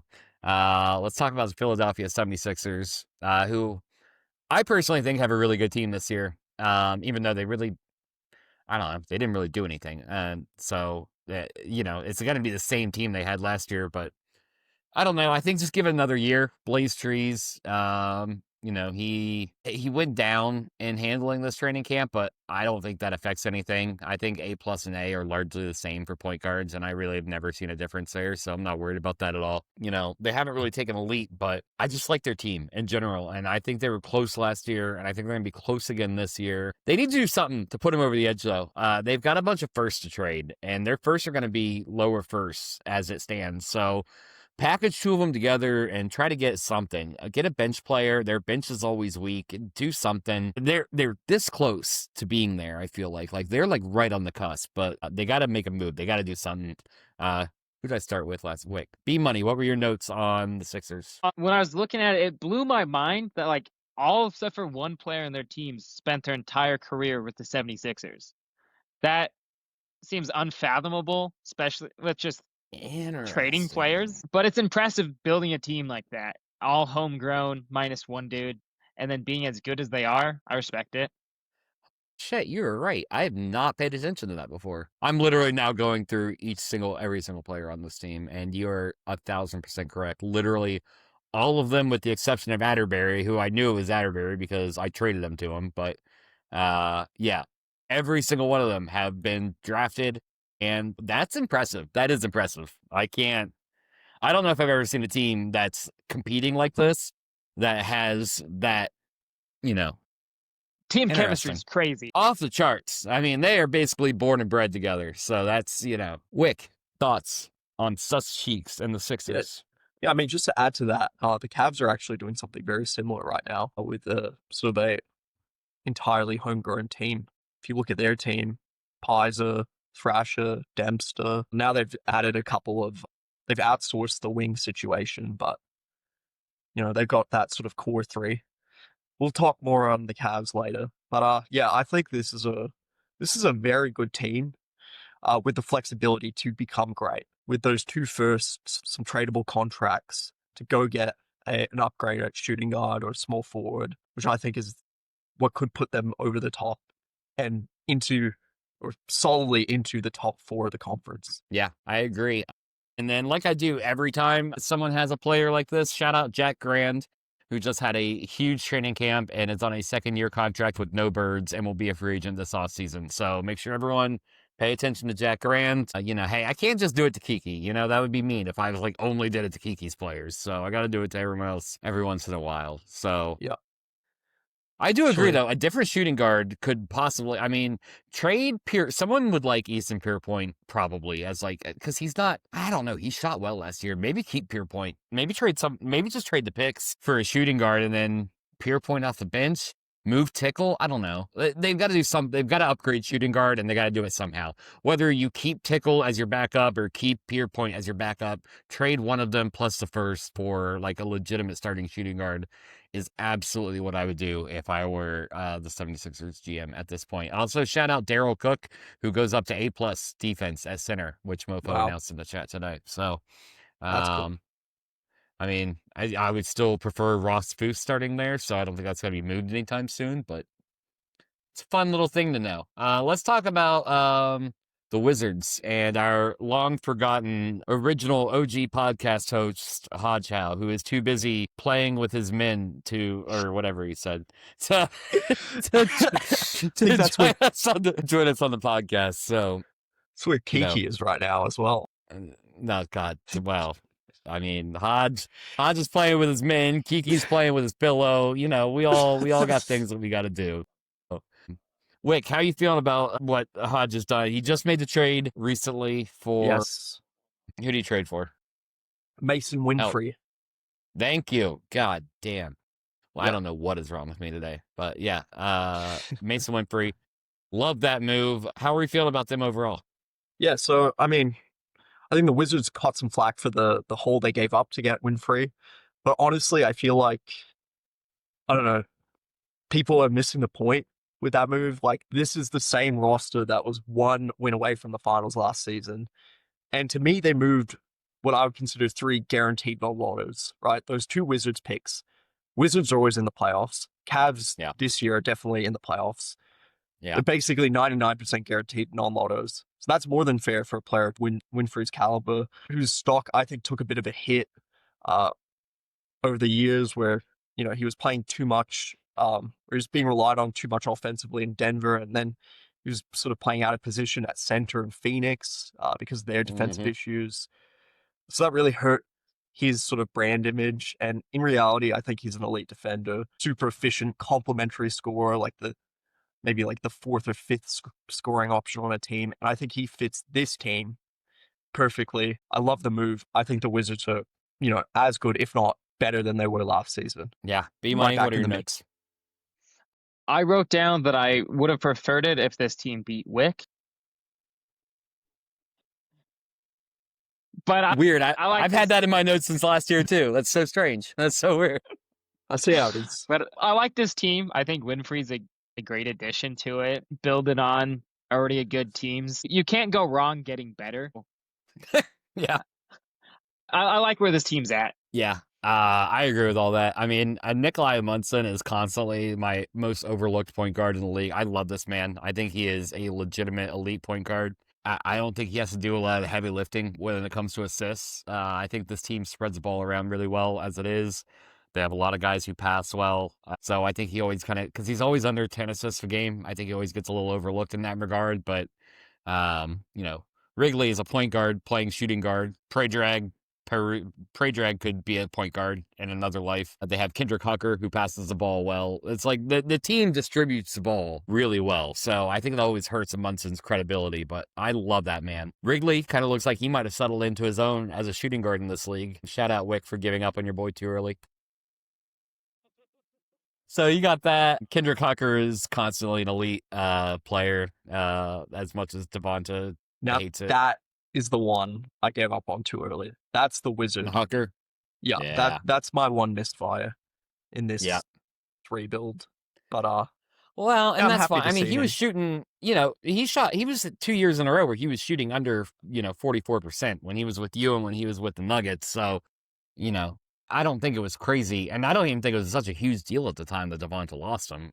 But the way that he's improved since has been ridiculous. So, and now you have Bilby as like your third string, or not your third string, your third big, like your backup center, your backup power forward. That's an incredible third big situation to have.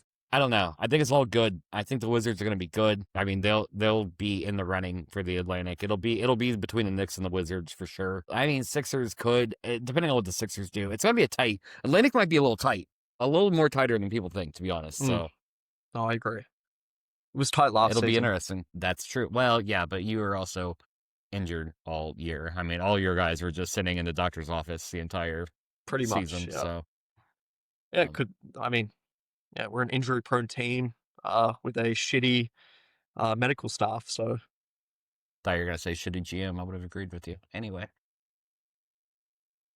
see, just kidding. You're just hated, me. most villainized, most.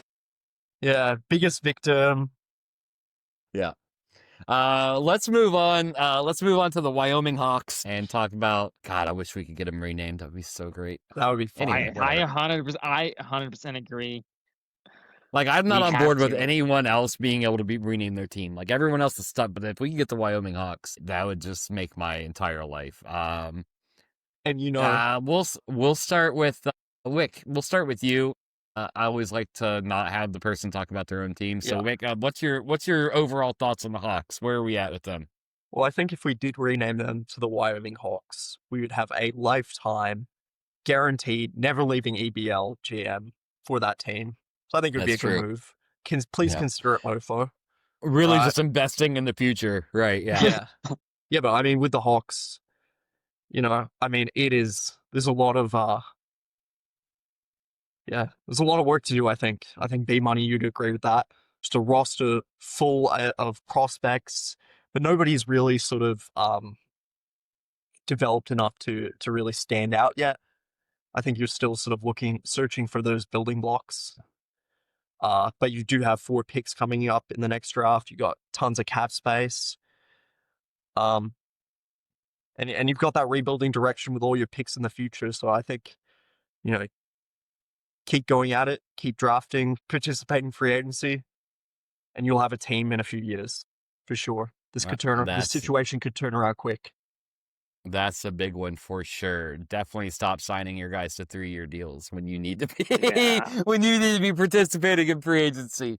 No, I agree. There's certain guys like I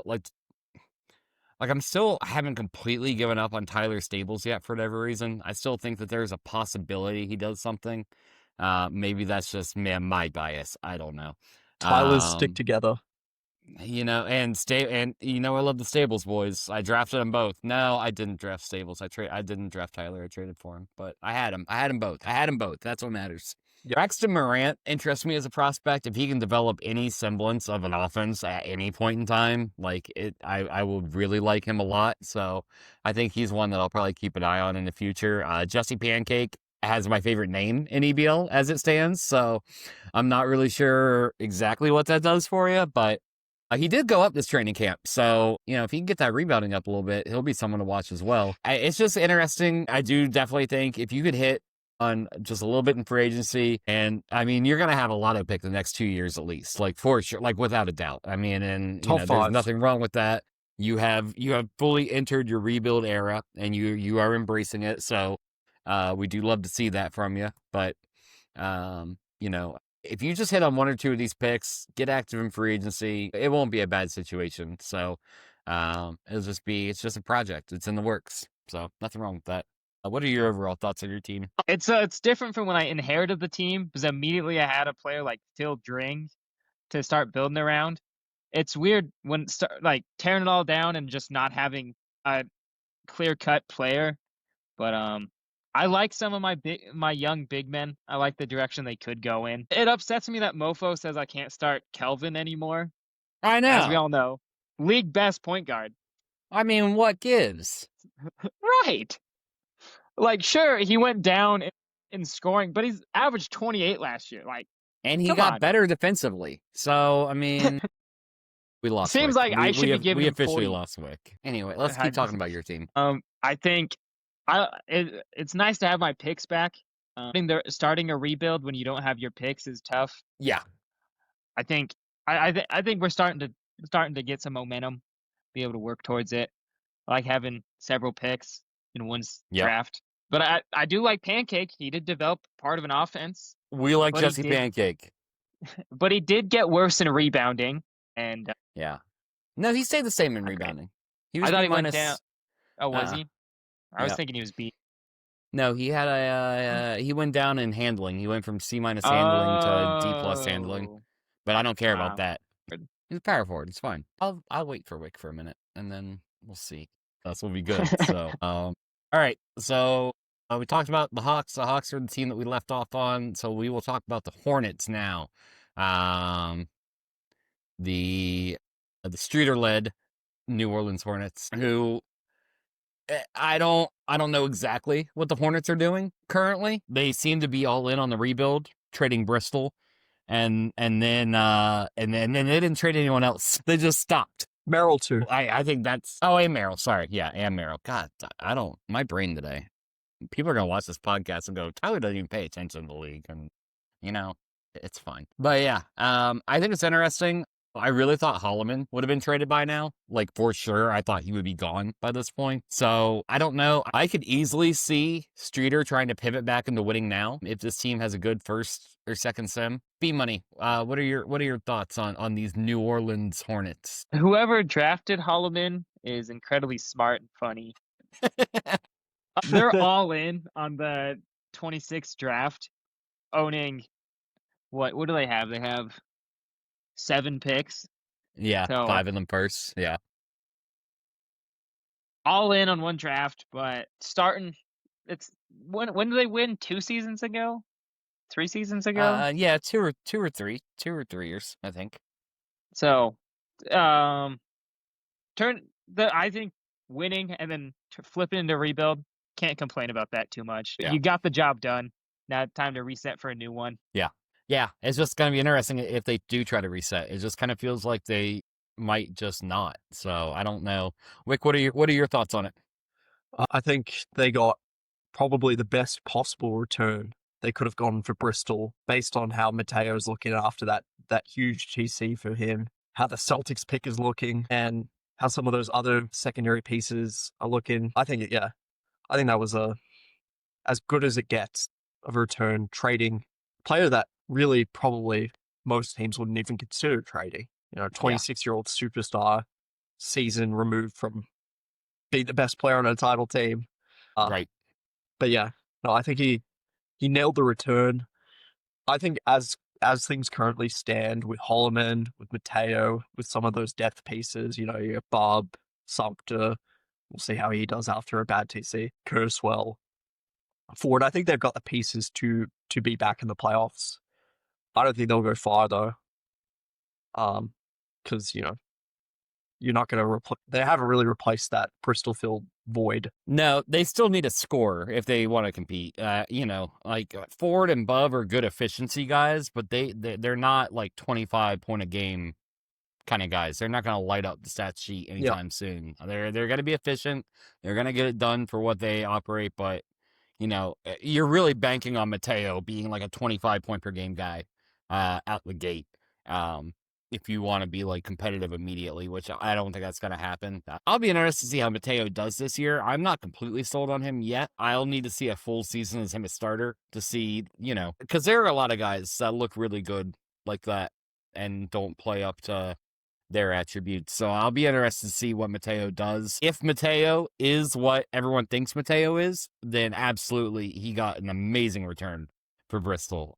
But it all largely depends on how Mateo is. If Mateo ends up not being that great of a player, then they just kind of sold a 26-year-old shooting guard, not even in their prime yet, for a prospect and some picks, which, there are worse returns, but I don't think it'll end up being like the holy grail of returns that a lot of people think it is if Mateo doesn't pan out. So I'll be interested in seeing that. I'll be interested to see what the Hornets do, if they make a move for a shooting guard, or if they stick with the rebuild, if they end up trading Holloman. I know he's got a few more deals in the works. I know Emery Tarby is gone. I know he's doing a few things in that regard, but it'll be interesting. I'll be interested to see what Streeter does. Streeter's a good GM, so, whatever way he pivots, whatever he chooses to do, I think it'll end up working out, but just excited to see the direction he takes, I guess.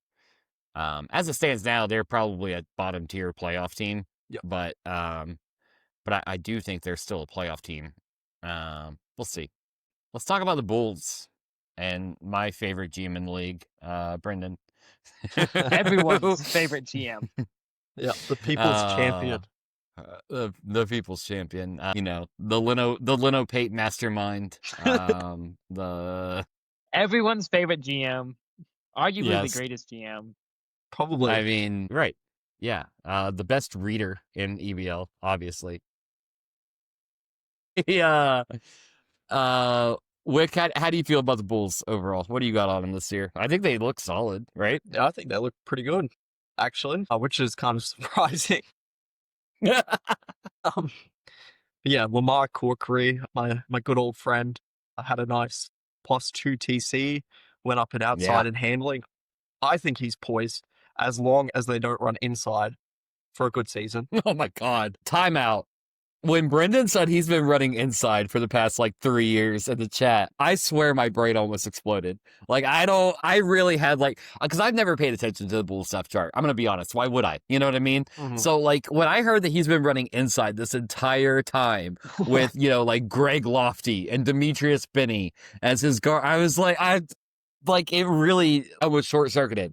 My brain just maybe that is actually what happened to my brain. I've been complaining to my brain all podcasts. It does seem like it happened right after I learned that the Bulls have been running inside. But yeah, continue, Wick, on your thoughts. I'm sorry I cut you off there. That's pretty funny. Yeah, I mean, why would you look at the Bulls depth chart ever? Like, it's seemingly no one knew they were running inside, and everyone was like, why do all the players suck so bad? No one knew the reason.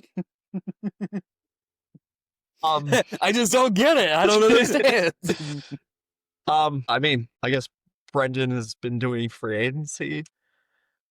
I don't know. I can't explain why his team is looking pretty solid now. They even got depth. Like, I don't know what happened. We look away for like one season, and all of a sudden we come back and like, oh fuck, are the Bulls good? Yeah, they got depth at every position. It makes no sense. But hats off to Brendan. I think if he runs the right settings, and he, gets someone to check his depth chart, proofread it, they should be a good team. They could be a home court playoff team for sure. I'm gonna pay attention to the Bulls this year. I'll stay on top of Brendan about this. Yeah. Maybe me and Brendan will develop a rapport. We'll see. I think it's bound to happen. B-Money, what are your notes?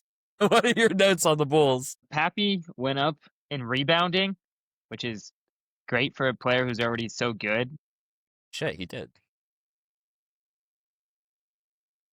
I don't know if they stumbled into being good, but I like the Bulls. Certainly seems that way. Yeah. Yes. I mean, it's largely the exact same team they had last year. Corkery could be like a legitimate point guard this year, and I'm interested to see how he does as a full year starting in a normal ran offense. It's just a normal offense. Give me Lamar Corkery, especially after the +2 TC. Demetrius Benny went up at defense, which I never thought would happen because he's been, just a B defender his entire career up until this point. So, Jacob Swinney, still one of the most underrated small forwards in the league. And then that trade that I hated so much when he made it, to acquire Les LeBant and Emil Tenner. Even though they did not do a single thing in training camp this year, it does feel like that ended up being a good trade for them somehow. And I don't know. My opinion should not have changed at all about this, but it has. Maybe because Nader Rudd went down and, there's been a few things there. But, yeah. I mean, he's got a starting lineup of Pape, Tenner, Swinney and Benny, and Corkery. And, he's got depth. He's got Les LeBant. He's got Furk and Tekken. Bud Holmes wouldn't be the worst point guard off the bench. It's interesting. I will be very interested to see how the Bulls do this year. And the other thing is they still have their first this year. If they wanted to move it for a depth piece, I think if they could get someone that could I think they need a backup point guard still. I think that's a position of question for me with them. Is a backup point guard. If they could grab a backup point guard with that first, or even like an older starting point guard and have Corkery as like an elite backup, that would be fine too. They have some options, Yeah, I genuinely think they could find a better backup point guard than Bud Holmes in free agency right now. I mean, yeah. Like they could, as long as they participate in, in the waiver sim, they could really fix that hole. And I mean, there's one guy that stands out to me that they could sign immediately. There's actually two. There's like two people that I'm looking at in free agency right now that I'm going, okay, if they sign him, then the Bulls might be someone to watch out for. So, it'll be interesting. I mean, Bud Holmes should not be getting any minutes on any kind of serious contending team. So, right. Like, let's do something about that. But otherwise, solid. Yeah. Shout out Brendan. Legitimately shout out Brendan. I think that this is a decent team. Yeah. Good job, Brendan. Yeah. Don't fucking run inside. Let's talk about the Cavs. Cleveland Cavaliers, who, I think SF would say probably had a disappointing training camp. A few of his young guys did some good stuff. I really like Michael Green and Andy Gaznez as centers. I think they have a lot of promise, both of them. Sure.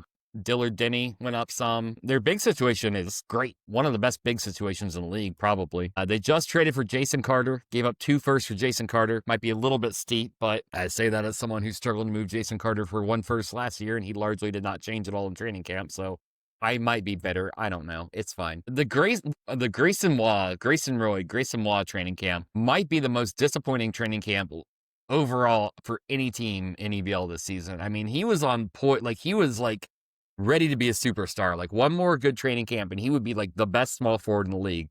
And then he went down 3, I think. I mean, it's just wild to me how bad that training camp was for him. They made the trade for Ken Twist. they've done a lot this offseason. B-Money, what are your notes on the Cavs? What do you got? Sorry, I waited until you were taking a sip of water, Bass. I like Andy, Michael Green. Jealous of the big man situation. You want a little bit more from your guards, but they got, I think, 3/5 of your lineup figured out pretty well, and it's not a bad.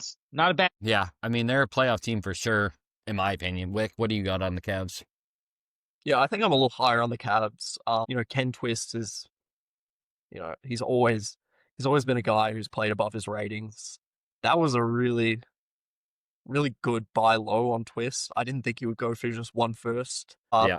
Jason Carter probably went for 2 because he went up and outside. Now he's got that B plus A, to go along with that good rebounding at small forward. So see why he did targeted Carter. I think Pizer, Thrasher, and Dempster is a great young core, and he's supplemented that with, veteran wings that can really help him in the regular season and playoffs. This is a great team. It's got prospects. It's still got picks to move. They got heaps of flexibility moving forward. Yeah, shout out SF. Shout out SF. Yeah, and really avid podcast fan. Yes. Grayson Roy, huge disappointment.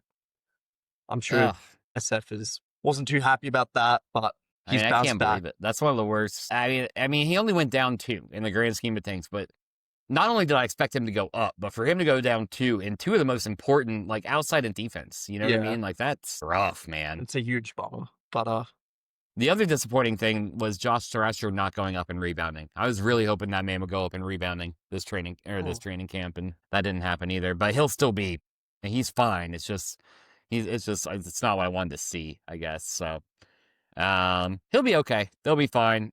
Let's talk about the Detroit Pistons. What have they done? Pistons? They really didn't really do anything this offseason. Yeah, just a young team that got better in training camp. Yeah, I think they had a great training camp. A lot of their guys went up. Oh, yeah. Yeah, Lonzo Moore being one of the biggest names to watch on this team. He's a skinny big with great ratings. Didn't have the best rookie season. I think some of that has to do with his height and his weight. Sorry. Yeah. But him and Stu McCarthy are the only hope for skinny bigs in the league, I think. Yeah. Yeah, if they don't make it, no one ever will. Yeah. That's kind of where I'm at with it. Maybe Bipu Sadama, but I mean, that's just... Watch Bipu become the best of the bunch, for sure. It's going to happen. Watch him when I trade for him. I got to get Bipu. I got to figure that out. Hop in Gian's DMs. Come on. Yeah, we're going to get there. Yeah. B-Money, what are your notes on the Pistons?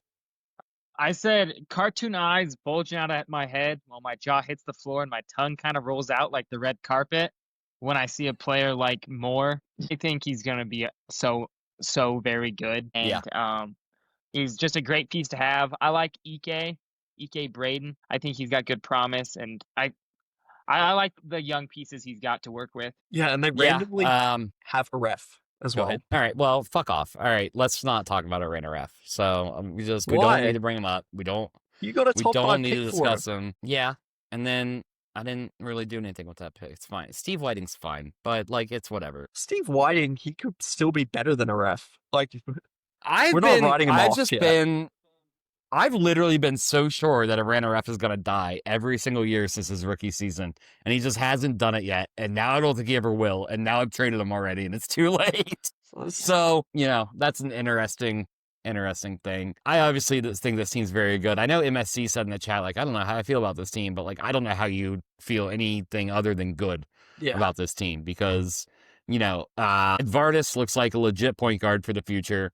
Glenn Fell looks like your starting shooting guard. I know he probably should have sold Barislav high back in the day when Barislav was getting all those offers. And I bet he might regret that now, but, the 1-2 of Glenn Fell and Barislav, it's a great combination to have at the guard position. Ike Braden looks like a fucking stud. He went up and outside and rebounding this training camp. He's still only 21. I forget who he gave to Droppy. Oh, it's Brett or not Droppy, GBB. Sorry.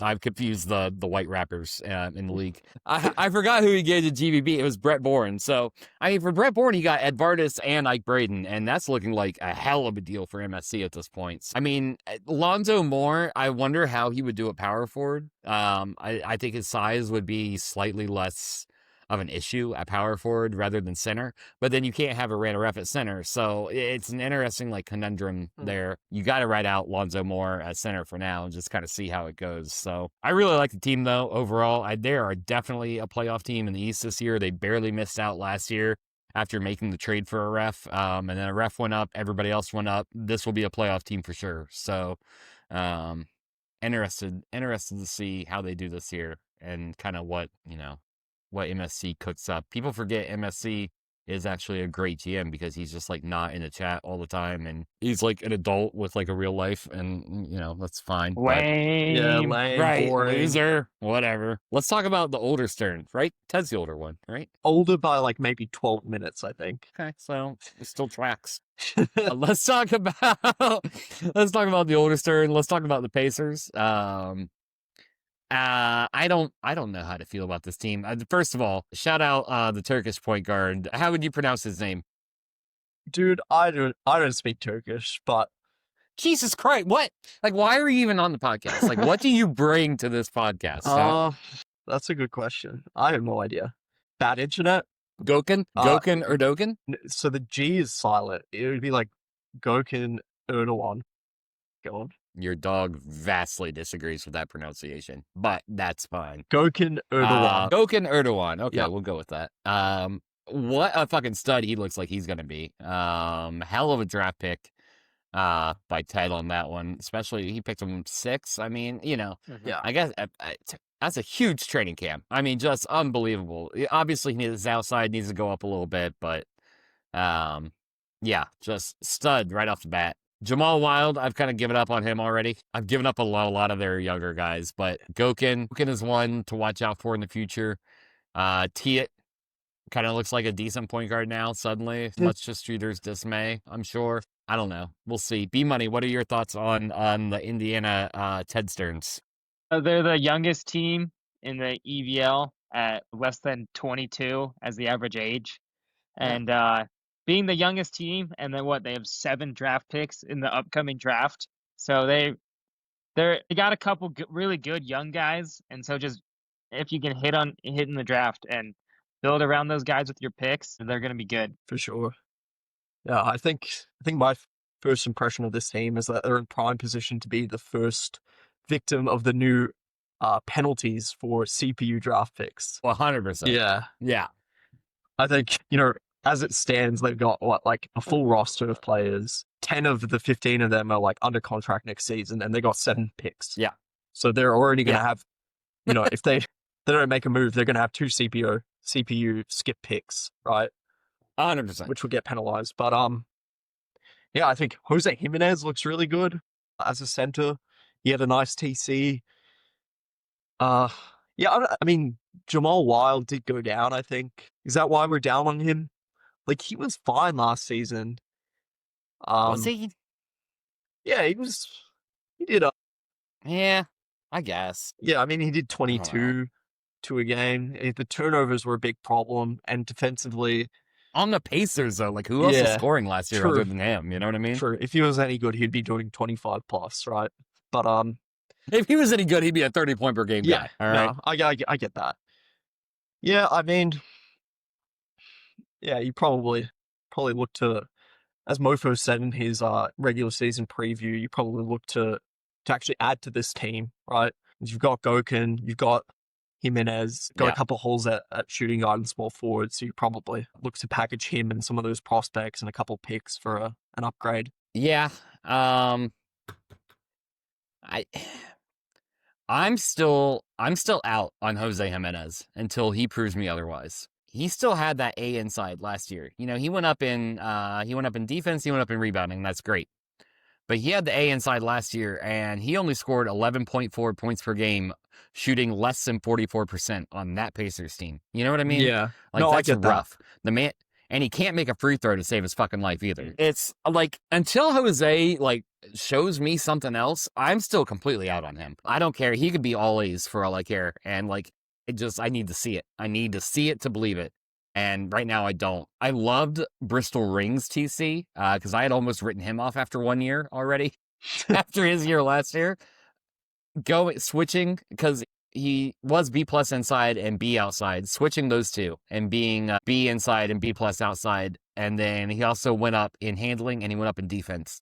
And I think that's a hell of a TC for a point guard. That's exactly what you want a point guard prospect to look like now. So really, really kind of in on him. You know, I would start Erdogan this year and kind of see how he does, like a little sink or swim moment. If he does good, I'm moving Bristol Ring. Like, I'm trading him. I'm selling high. I'm selling while the iron's hot. Get someone else good somewhere else and build around Erdogan as your, you know, fucking whatever his name is. Build around Gokin as your point guard of the future. Like, there's no need to have Gokin and Ring. So, you know, if Gokin plays up to his ratings this year, move Ring for like a good young shooting guard or a good young small forward and just see what you can get there. So, yeah, I like what Ted's done so far in the rebuild. So many picks this year. He's got to figure that situation out because, good Lord. I mean, they are all going to get CPU'd or skipped, one of the two. I think we might have lost Wick again. He's a liability. It's every fucking podcast, B-Money. No, he's back. Okay. Oh, no, he's gone again. Fuck. We got to like fly him to the United States every season just so we can get good Wi-Fi. 100%. Yeah. Just, I mean, it is what it is. Gone. Back? Gone. I will figure it out. All right. So we talked about the Bucks earlier when we discussed the trade. Only thing I want to do a quick touch. Like, I think this will probably definitely be a playoff team now. I don't think we need to analyze the entire roster again like we just did, but I just don't want to skip the order. They can't not be a playoff team, right? Everyone kind of agree with Phil Dring. They're a playoff contender now. Okay. All right. Kiki, good job so far. Yes, I think they are. Also, but yeah, I think they might need a Despite wing. what others think. No, I think they might need. Yeah, an Bruno upgrade Folds. a shooting guard, a small forward for sure. I mean, if they could get a shooting guard somehow, I don't know how they would get a shooting guard at this point, but if they could get a shooting guard and move Folds to like the 6th man, like backup small forward, backup shooting guard role, like I'd be much happier with this team. So even if it doesn't happen this year, if they can, you know, get some assets together to move that next year, like that would be top notch for me. So also probably need a backup big now. Because now you only have Wisdom Pizzy and Ernest Cool as your backup bigs, and that is not ideal, probably. But, you know, Lee Dang is only 30, Phil Dring's only 28. You got some time to figure that out. I think it'll be fine. So let's talk about the last team in the league, and then we're done. We can wrap this up before Wick's internet dies again. We got the Toronto Raptors. Dan, you know, podcast favorite, Wick's favorite podcaster, apparently. So, you know, Not true. Shout out Kiki. Dan. Oh, that's right. I forgot about Kiki. How are we feeling about the Raptors? Wick, let's go ahead and get your thing in case you die. What are your thoughts on the Raptors? I think they're the worst team in EBL because of their like GM. history. Yeah, probably in history. Okay. Yeah. No. Yeah, that tracks. No, I mean the Bristol move was like a complete no-brainer, right? Like, we all in agreement on that. Yeah, 100%. Yeah, even regardless of what Mateo becomes, you make that move 10 times out of 10. Right. Absolutely, you do. Yeah. Yeah, I think they've, you know, I know Dan, in my talks with him, he was upset about the Fu Wang TC, Yeah. which, you know, going down and inside is definitely rough. You know, he's definitely a question mark going into the season, though I think there's like a chance he's fine. You know, I think he had a pretty good season last year. A pretty solid. Yeah. I think this team really just like at center and depth wise is like depth is definitely lacking a bit after the Bristol trade. Yeah. I think this season will be more of like I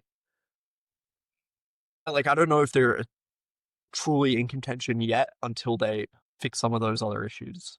You know what I mean? It does feel like every single year, no matter what team Dan puts together, no matter how many pieces he moves, and no matter what his aspirations are for playoffs, titles, whatever, we are always saying, if Dan only had a center, he would be so set. It's just so funny how that works out. B-Money, what were your notes on the Raptors? What do you got? They're always pretty solid Dan's usually got a consistently pretty good team. Like the Raptors. Yeah, their big men definitely leave something to be desired, but I like the future of this team with Bristol being so young. Yeah. Yeah, Yeah, I think an understated part of that trade is the fact that Bristol's only 26, you know? Mm-hmm. yeah, they don't need to rush into full-on contention this year. Like, give it a year, build up some depth, get your pick to trade in the offseason, go get another center, sign an MLE. Yeah, and then you're good to go next season, where you like can really make a serious run. Yeah. But yeah, this is Yeah, a they'll serious still be a team playoff team this year for sure. easily. This is a serious potential home Yeah. court team this season. So, but like, Yeah. if they want to be among the the 5 best teams in the league, they probably need another season. Yeah. Yeah, I'd agree with that. There's no rush though. Like if Lardy's your point guard of the future, Lardy's 23, Bristol's 26, Drake is 26, Denny Wayne is 26. Like, they're all young. Yeah. They're all goods. Shout out Dan. I know I hated on all of Dan's trades last offseason, so I would like to say I did like this Bristol trade. Like let's keep it fair, Yeah. Even All right, Jackal that's it for the team by team. Yeah. Oh, what's that? will add to Wow. and Jackal I of didn't all think- people. I didn't think Jackal could praise anything that's not in a mirror. Jackal. So that's interesting. Yeah, right. Yeah. Yeah. All right. So that's it for the team by team. Thank you, you guys, for doing the long haul. Last thing I want to talk about real quick: championship predictions. Who do we got? East versus West. Who are the final teams this year? Wick, we'll start with you, just for obvious reasons. I don't want. Do I have? I know you're not gonna say your own team. Yeah. Look. Fuck. I mean. Do it. You fucking won't. Yeah. I know. I will. Yeah. I fucking believe in this team. We just won the title. Okay. I'm gonna say my Hell yeah. team versus my brother. First brother v brother Okay. finals. All right. Yeah, I'm really surprised we never got like a Bauer Brothers finals. Yeah, we did get the 97-point win though between the Bauer brothers. Oh, that's true. Yeah. And that was special. That was special. That was special. B-Money, who you got as your title teams? Because I want to spite Wick. Yeah. I think the 76ers Okay. and the West. Yeah, I like the 76ers beating the Spurs. If you really wanted to spite me, you would have said the Nets.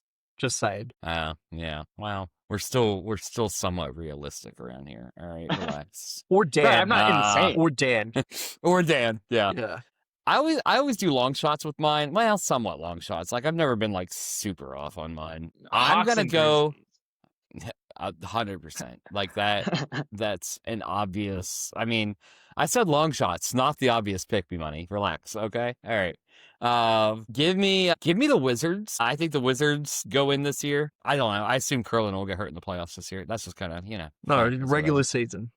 And I'll miss the playoffs. I do think I'll say ECF finals. I think we have a Knicks Wizards rematch on that one. So I think that'll be interesting. Give me Wizards Nuggets this year. I just I don't know, man. The Nuggets offense is just so. Do I still think they would have been better if they got a defensive small forward?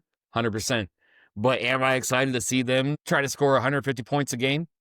100%. So, yeah, give me the Nuggets Wizards on that one. But, obviously, Spurs, Knicks, Nuggets. I mean, my top 4, my top 2, give me the Knicks and Wizards, and then give me the Nuggets. And I don't know. I think the Warriors make one last little run here. The West is kind of weak now. Have y'all noticed that? Like, we were talking about how shitty the East was, just a year ago. And now it's like, boy, the West sucks. Yeah. West So, does suck. Yeah. That goes Funny how that turns unnoticed. around real quick. Yeah. I It will does go a say, little unnoticed. I actually really like those finals picks. Those weren't really long shots at all. No, both those they teams weren't. were in the and ECF, WCF. I Yeah. know. I kind of feel like I let myself down on that one. But I think they're It is what it realistic. is. They're grounded in realism.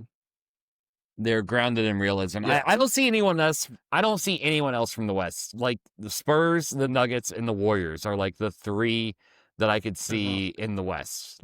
There's no one depending on what Moron does. The Suns are a wild card, but I don't see anything Jazz aren't doing it. Timberwolves, unless they find a small forward, they're not doing it. Thunder, they still need to make a move or two to do it. I'm not doing it. Mavericks could, but it's So yeah, I mean, it is what it is. But all right, that's gonna do it. Any final thoughts? Any closing statements? Anything we didn't talk about that you guys want to get off your chest real quick? I don't think we talked about Wyoming enough, but Of course. but I don't think that really has anything to do with the EBL. That's more of a personal preference. I'll clip out your fossil collection and I'll upload it separately so everyone can. Okay. Yeah, all so- Wyoming fossils. So Yeah. Well, that way we'll have some representation, at least on like the side pod, So that'll be good. good. Wick, anything before your internet cuts out again? I think we've really, we've spent enough time talking about the EBL, for the last I two and think a half so. hours. But it was good to have. Hey, we did it under 3 hours this time. yeah, that's good. That's progress, right? It is progress. It was good to have you on the Dick. pod, B-Money. Yes. Yeah. Thank you. Shout This out was a lot Wyoming. of fun. I enjoyed this. Shout out Shout Wyoming. out Wyoming. First time I've ever done a podcast, so that's pretty cool. Yeah, there you go.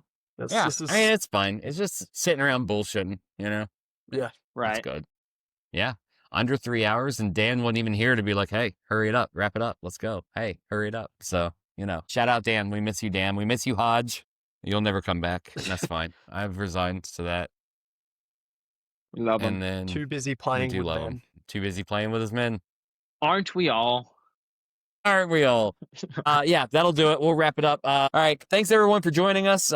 Thanks for coming in. Thanks for listening to 2.5 hours of strangers talking about fictional players in a league that doesn't actually exist in 100 years in the future. So, appreciate you all being here. SF's the only one who's made it this far, so shout out SF. We appreciate you listening this long. Oh, and Mofo. Mofo listens to the whole thing as well. So shout out SF and Mofo. And Lauren. Shout out Wyoming. And Shout out more. Wyoming. And Dan might. Well, depends on what mood he's in. But, hey, if you do listen this long, drop a comment in the thread. Let us know that you've listened this whole time so that I can shout you out at the end. This is what like an actual podcast would do, right? Like, hey, click the like button, click subscribe, drop a comment below, So, shout out SF for getting on Subway's Instagram and Facebook page the other day. That was insane. We don't Crazy. talk about the fact that we have a celebrity in our midst enough. So, we'll never be as big as Subway, but, we appreciate SF being devoted to us as well. So thanks, everyone, for being here. Thanks, B-Money, for joining us. Excited to see what person we get on the podcast next time, since it's just a constant revolving door of people. Hopefully, B-Money will be back. Maybe we'll get like a B-Money Dan podcast. That'd be pretty cool. Yeah. So, I don't know. We'll see. We're going to end this here. All right. So, thanks and bye. Fucking on floor, fucking on floor, fucking on floor, fucking on floor, fucking on floor, fucking on floor, fucking on.